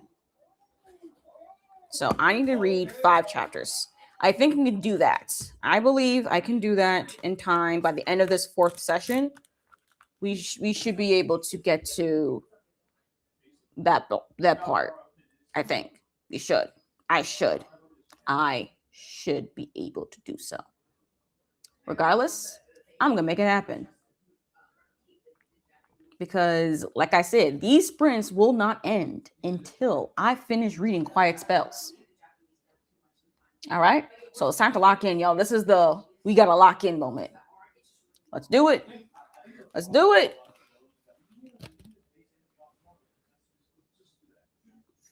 Okay. Coolio, y'all. All right. Happy breeding, productivity, all the things. We shall all reconvene in about 90 minutes. So good luck.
Oh, tell me more. Oh, oh, tell me more. Oh, oh, tell me more.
Salutations, y'all. That was the end of the 4th session. Please let me know how far you've gone in reading, if you were working on something, or whatever you were doing in that session, or if you just joined us. Please say hi in the chat. Don't bite. We like to vibe and other things. So yeah, just let me know. So still reading Quiet Spells, and I have now made it to chapter 33. So I did read all those chapters. So now I have, how far do I have left? There's an epilogue, but what's the chapter before the epilogue?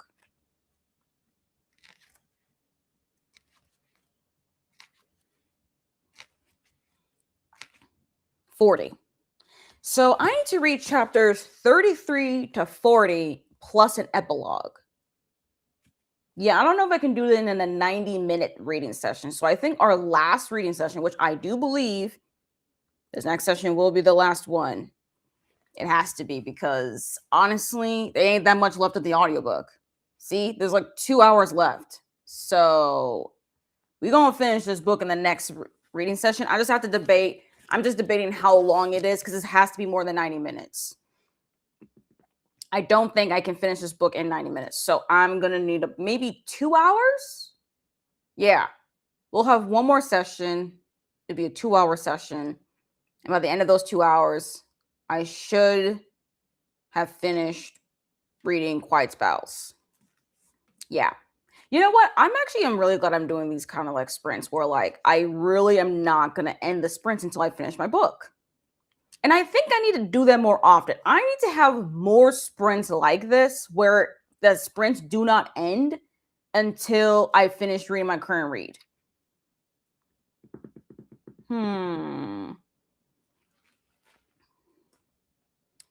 Because I got a couple of books that could fit some of this. You know what? Y'all let me actually.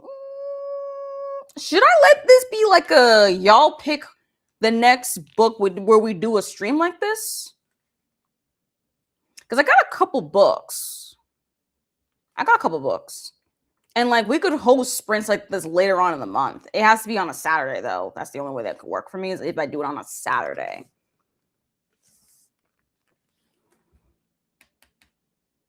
Because like I'm like 85% of the way through. Like, look at this. This is how much I got left. This little, not there. My bad. This little sliver. I have several chapters left and an epilogue, but all of that amounts to about 2 hours of an audiobook. Now, granted, though, I think the best way for me to do sprints like this is definitely an audiobook. But then again, I did this before with Son of the Morning. However, Son of the Morning, that wasn't on the shorter side, so I don't think a very long book. This I can only accomplish with an audiobook.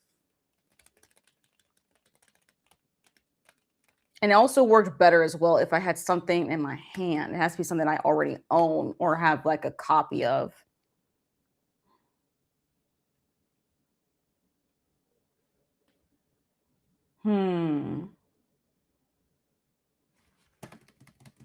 Thinking.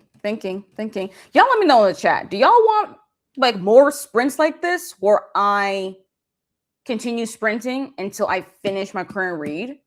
Y'all let me know in the chat. I'm going to catch up on chat while y'all answer and think about it. You don't have enough shelves? I'm going to move some into storage. Aw. Dang. That sucks. Does that mean you got to get new bookshelves? I don't know if you have space for more bookshelves, though.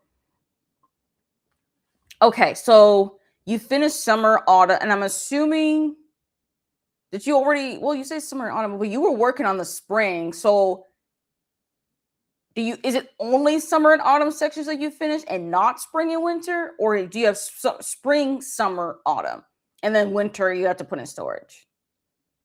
I don't know. I'm kind of curious.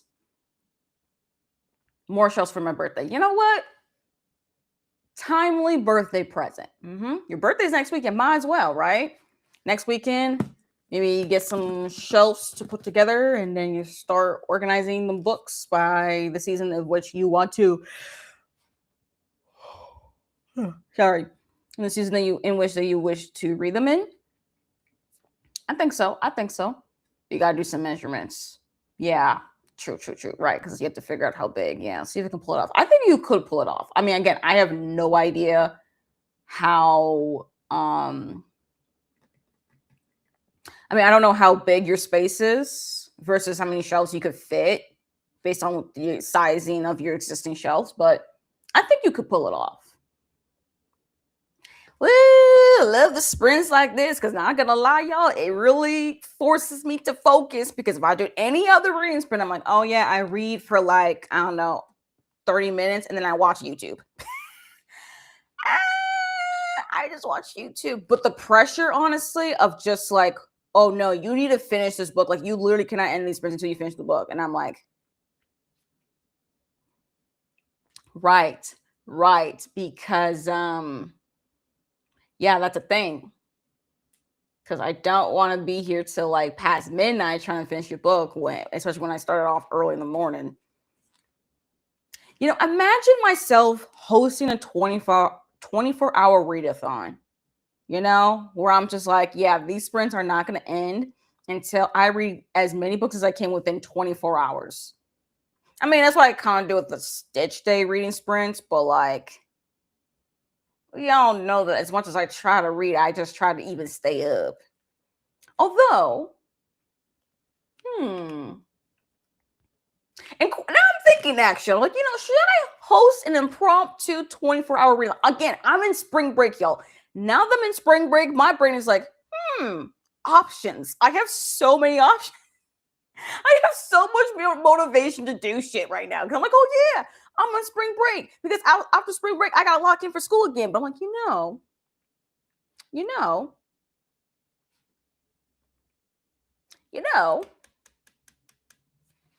I should. Should I host reading a 24-hour readathon? But then I can't do it within the work week. That's the problem. Because then again, it's 24 hours. Y'all just hop in whenever you want. True. Hop in whenever you want.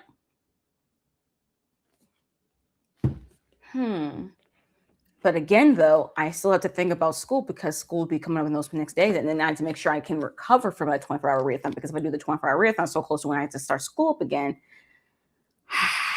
yeah, I can't do it. Nah. We'll have to wait for Stitch Day readathon. Or I could do a 24-hour readathon when I'm done with school. Like right after, because I'm going to be done the middle of May. And the Stitch Day readathon won't be till the end of June. So maybe in between that time, I can host a 24-hour readathon where I'm like, okay, I'm going to be live for like 24 hours. Of course, I split up the stream between 2 12-hour streams. And I try to like stay up. Or should I do it in a vlog? That way it's not so long. I don't know. All I know is I want to do a 24-hour readathon. That's all I know. Have to dip out for Anatomy Physiology Lab on Saturdays, but I could probably do the first few sprints and the last few sprints. Right. But also, though, I like to take a Saturday just to like do other things. So I don't know. But you're definitely right, though. I should definitely do more sprints like this where I try to finish a book. Maybe not on a Saturday. Maybe I should do it on a Sunday. Because honestly, I can't do it on a Friday. Because again, that's too close to me starting school and stuff. It's a little too close. But on a Sunday, it could work. Because like, if I include maybe break of me doing some schoolwork, well, no, because then I won't be actually finished reading the book and it will take me too long and then I have to wake up early. Maybe it has to be on Fridays.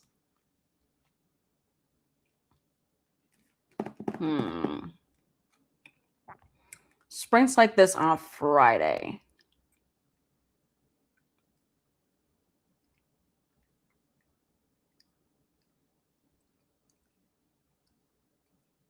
I don't know.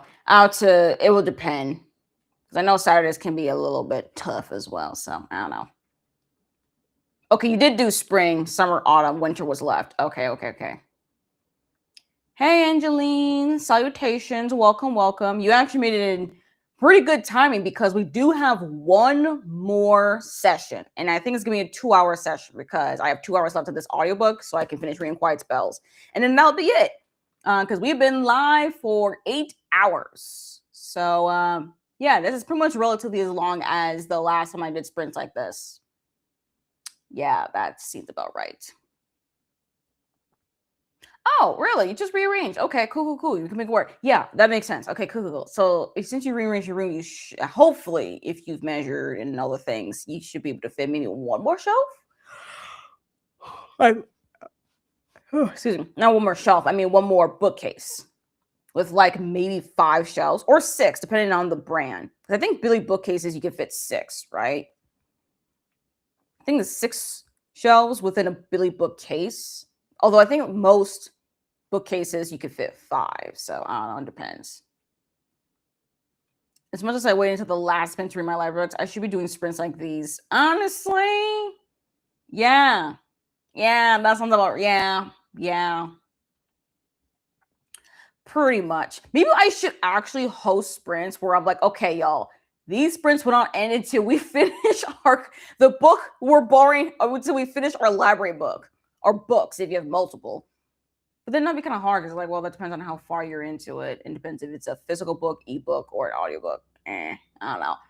Regardless, look, the point is I will be doing more sprints like this where these sprints will not end until I finish my whatever book I'm focusing on, y'all will know in the thumbnail what that book is. Because for you now, this is like, this is what you got. You really got to do it because, well, Nat, you really be stressing me out when I'm like, Nat, how on earth do you have like this much time? You have this much time left before you got to return to your library and everything. I'm like, I don't know how you do that. Eesh. Yay! Yes, you did indeed come into the right time. Okay, right time. Perfect timing.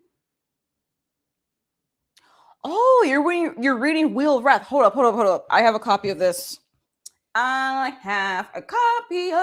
Let me bring it over so people can have a visual to this series. Because I actually do need to read Wheel of Wrath. Okay, this is the book you're talking about. This is Wheel of Wrath, y'all. This is what Angeline Tor is talking about. And it's the first book. So this is part of a series. It's actually a trilogy, if I remember correctly. Yes, this is a trilogy. So the first book is called Spin of Fate by A.A. Vora, and it's the sequel, Wheel of Wrath. It came out like November of 2025, and I don't know when the third book is slated, but I am looking forward to that. I did pre-order Wheel of Wrath. I've yet to read it, though. This is a young adult fantasy series. I think it's inspired by like Naruto.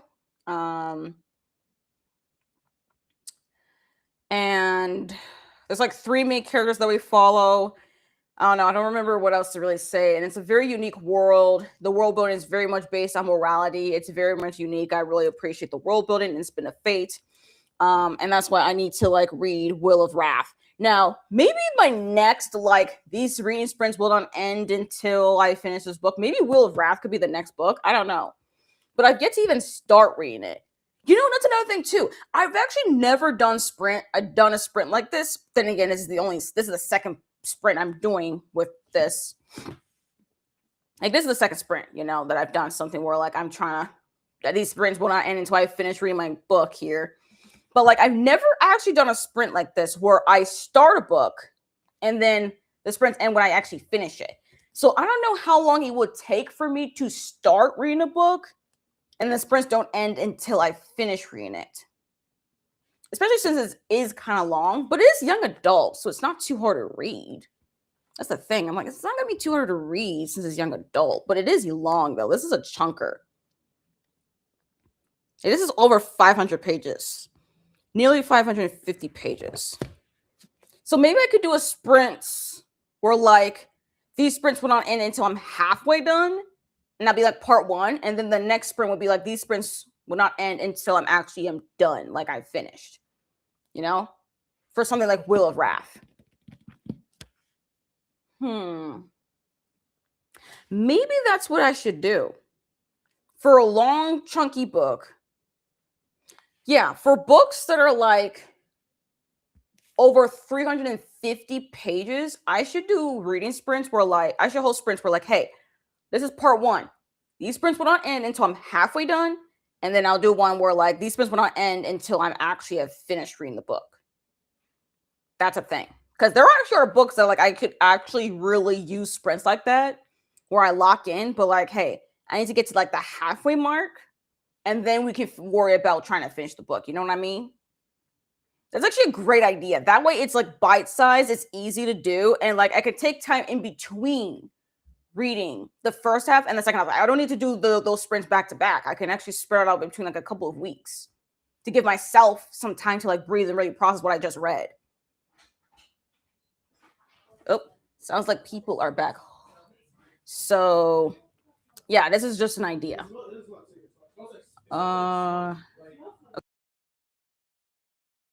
All right, hold up a second. I'm gonna talk to my family real quick.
Okay, sorry, y'all. I had to talk to my family because we got some food and yeah, got some good Nigerian food because we've been craving for that.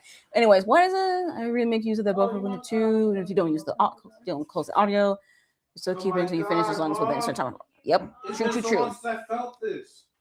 That sounds like a good idea. Yes, that's exactly what I'm gonna do.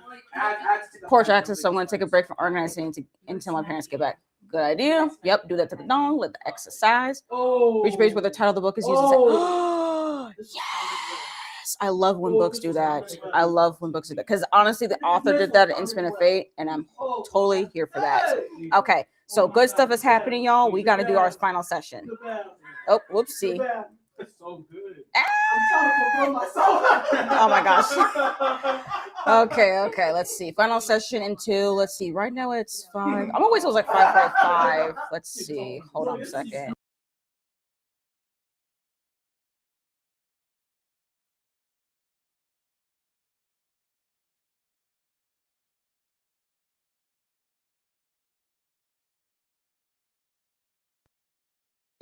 All right, y'all. So we're gonna do a 2-hour session. We're gonna be here till 7:45. It's almost 5:45, so this should be plenty of time for me to finish the book, have my thoughts, all the things. Let's see, where is the thing with bobbers? Whoops, I didn't pick my thing. My bad, y'all. We put this into this. Of course, this into this. Today, business happens virtually everywhere. Shoot. That's why you need Super Mobile from T-Mobile. Skip. Okay, thank you. Okay. I'm scared. All right, cool. All right, y'all. So this is it. Last leg of the race here. Let's finish all the things, whether you're working on something, you're reading something. Let's get either close to it, in a nice spot to stop, do all the things. All right. So happy reading, productivity, all the things, and we shall reconvene at 7:45 p.m. So good.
Salutations, y'all. That was the end of the final reading session. And it's been done. I did it. I finally finished reading Quiet Spells by Isa Agajanian. I finally have finished reading a series. Whew. Okay. Okay. So I enjoyed Quiet Spells. I think this is well written, and I think it falls through with certain like threads and stuff from Modern Divination. However, it wasn't as good as I thought the sequel would have been. Um, it still carries over from Modern Divination as far as its writing style, atmospheric setting, and the characters. But again, I really wish there was a little bit more plot. I think there was a little bit more plot, but the plot wasn't as developed as I thought it could have been. I have some critiques, honestly, with the plot. But then again, this is very much a character-driven story. I think that's what's just Agajanian's strength is writing these characters to make them really fully realized and for make the reader care about them. So I'll give the author that, but I definitely wish there was a little bit better plot here. So I don't know. I think I'll probably give this like a 4-star. It gives me a very solid 4-star read. It's a little bit lower than Modern Divination. I think I gave that one 4.25. But yeah, this is like a 4, maybe also a 4.25. I don't know. It's definitely around that range, which is fine. That means that this is a very consistent duology. And that whatever you got for the first book does carry over to the second book, for better or for worse. So if you didn't like the first book, the sequel is not going to make you think any different, I don't think. And if you've really enjoyed the first book, you're going to really enjoy the second book. So yeah, which, for better or for worse, that is the way to go. And I think that's the perfect way to write a series. Like, it should be consistently good throughout. If you have a really strong first book and you have sequels and a conclusion, it should all be like an even ground. You know what I mean? That's just how I prefer my series. So yeah, maybe a little bit better as each one goes, but it's just funny that they're all like on par. They don't have to be better than the first or the previous. Just be on par. So yeah, this is like a 4, maybe 4.25. I don't know. I need to do the call pile rating system. I didn't do that yet. So yeah, but that's just the general spoiler-free thoughts on Quiet Spells. And yeah, I finally finished reading a book in the month of March. Okay, Nat has finished organizing their books, organizing tarot decks. Ooh, nice. Your goal is to clear a pathway to the bed before your dog comes down for bedtime.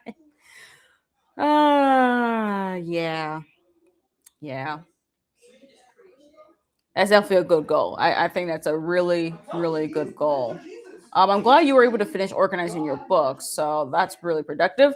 I don't know about everyone else, but I hope you were able to either finish your current read, get further in current read. If you were cleaning, organizing something, I hope you were able to do that as well, because this was very successful. And yeah, we definitely got to do more sprints like this, because when I lock in, I really do lock in.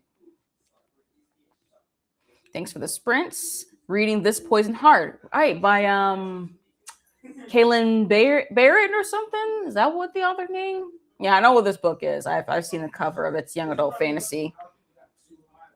Yeah, cool. So yeah, enjoyed this one. Very happy, very satisfied. And I am actually really excited to read Agajanian's standalone novel called Heavy Metal Lover. Thankfully, it's actually finally on its way from the library. So I finally will be able to read that standalone, which actually was recommended to me from someone on Instagram. So I'm actually really glad I get the chance to start reading that. Finish part 2, and you're on the first, and you read the first chapter of part 3. Nice, of Wheel of Wrath.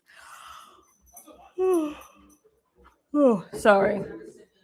Just had a yawn. You found all the books you're currently reading, so you can read again once your room is all done. Nice. Love when you're organizing, you find the things, and you're just like, let's go. I love that. Love This Poison Heart. Hope you enjoy it. Yeah, I heard really good things about that one. Oh yeah, and if you hear some movements, you hear a little squeaky or something like that. Archibald, or Archie as we call him, he has returned from his human family. They just playing around with him, probably went to a park or something, and now he's chilling back at here. He's just playing around with the puzzle so he can get a treat. Or maybe he's just playing around with the puzzle now because he just can. I don't know. I don't know what's going on with that dog. That dog's just like, I'm here for vibes. So love that for him. But yeah, very satisfied with myself in finishing Quiet Spells today. And it is dark outside, even though it's not technically night just yet. Well, maybe it is kind of night. I mean, it is kind of night. It's almost 8 p.m. my time. So pretty solid. Now, as far as the next book I will read for these kind of sprints, I haven't really decided yet. I kind of have an idea between an e-arc or, and maybe this is just wishful thinking, but this could be something that I need to do 2 long sprints for. Okay, I forgot it does that. Because I have an idea. So I don't know. Y'all, I'm curious what y'all think. For those of y'all who are still here. Do you think we should do sprints for me to finish reading Song of Solomon by Toni Morrison? Because I started reading this book. When did I start reading this? I forgot when I started reading this book. When did I start reading this? Hold on. I need to fact check myself real quick.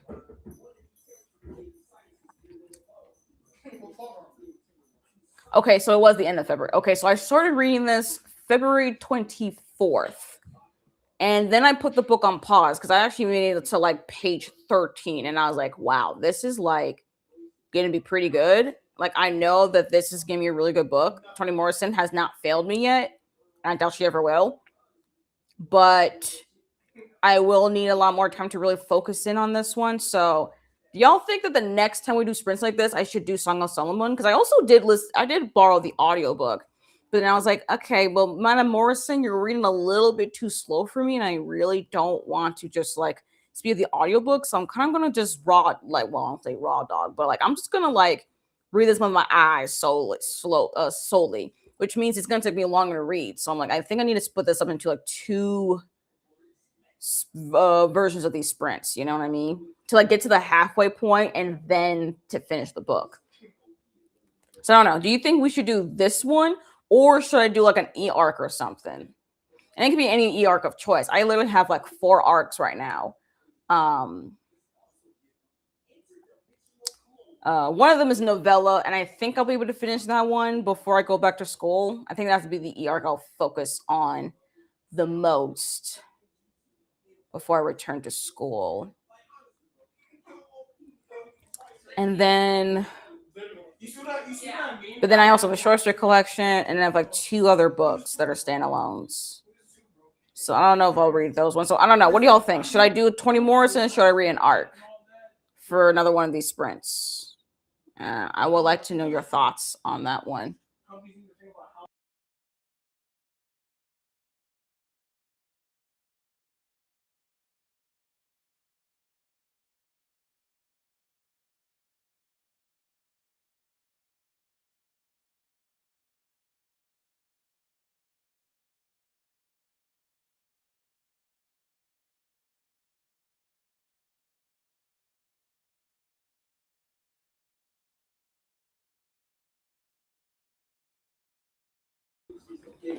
So while y'all are giving me your thoughts on that one, or maybe y'all don't care, which is fine as well.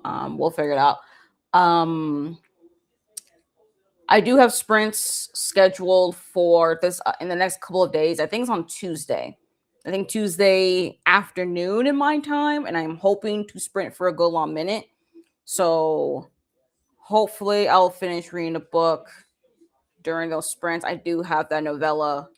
I think that would be a really good one to read since it's short, and I'm planning to sprint for a long period of time as well. So I think that'll be a good one. But yeah, I don't know if I'll host any other sprints while I'm still in spring break. Maybe on Friday. I don't know yet. Or maybe I'm gonna post a video. Am I posting a video on that Friday, or is it on the Saturday? I don't remember.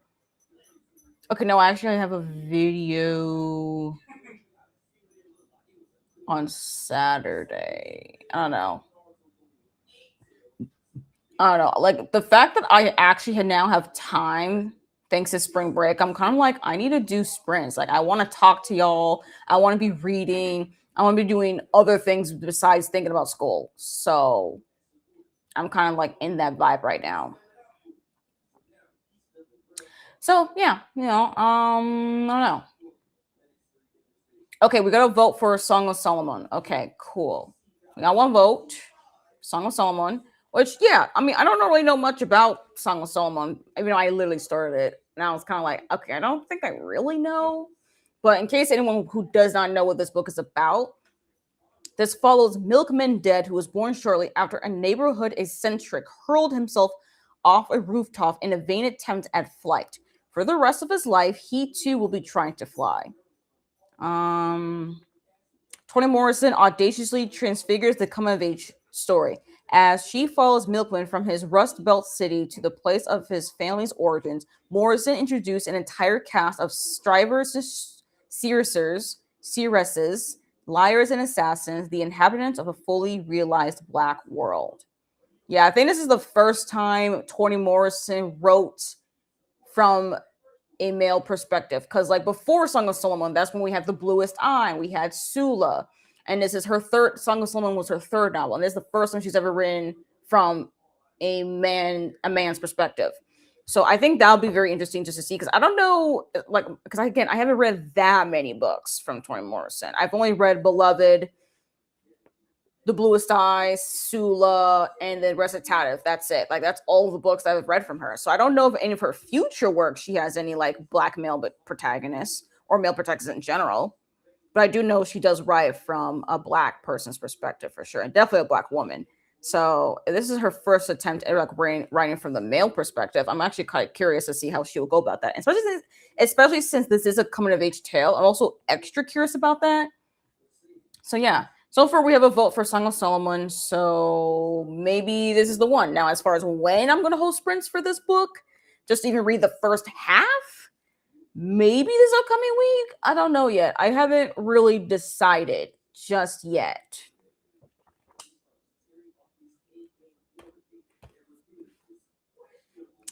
Gotta think about it. Gonna have to think about it. It depends on how long it will take for me to read this first half. Because again, I'm only 13 pages in and I'm kind of hopeful, but I know myself to be a little bit slow because I'm going to be annotating as I go along. So it's going to take me a while. But yeah, I don't know. So definitely something for y'all to look forward to is me hosting sprints to get to the halfway point in this book. Now, if I end up wanting to finish it, like if I have time in the day to even try to finish it, I'll go that far, but you got to be halfway through at least. But yeah, that's it. Thank you all for joining me here. Thank you. And, y'all will see whenever I host reading sprints, whether it's for Song of Solomon or just general productivity sprints. As far as like any videos, I'm hopeful. Actually, no, I do have a video scheduled for this month, which is my spring TBR. That is coming later on this month. And I'm hoping that my 2025 reading journal flip through will be coming out this month as well. Because again, I have times, I'm trying to plan ahead. Now, as far as beyond the month of March, I have no idea. But that's it for March. Like, it's gonna be a lot of sprints and like a couple of videos. That's pretty much it. But yeah, thank you all for joining me, and I hope to see you in my next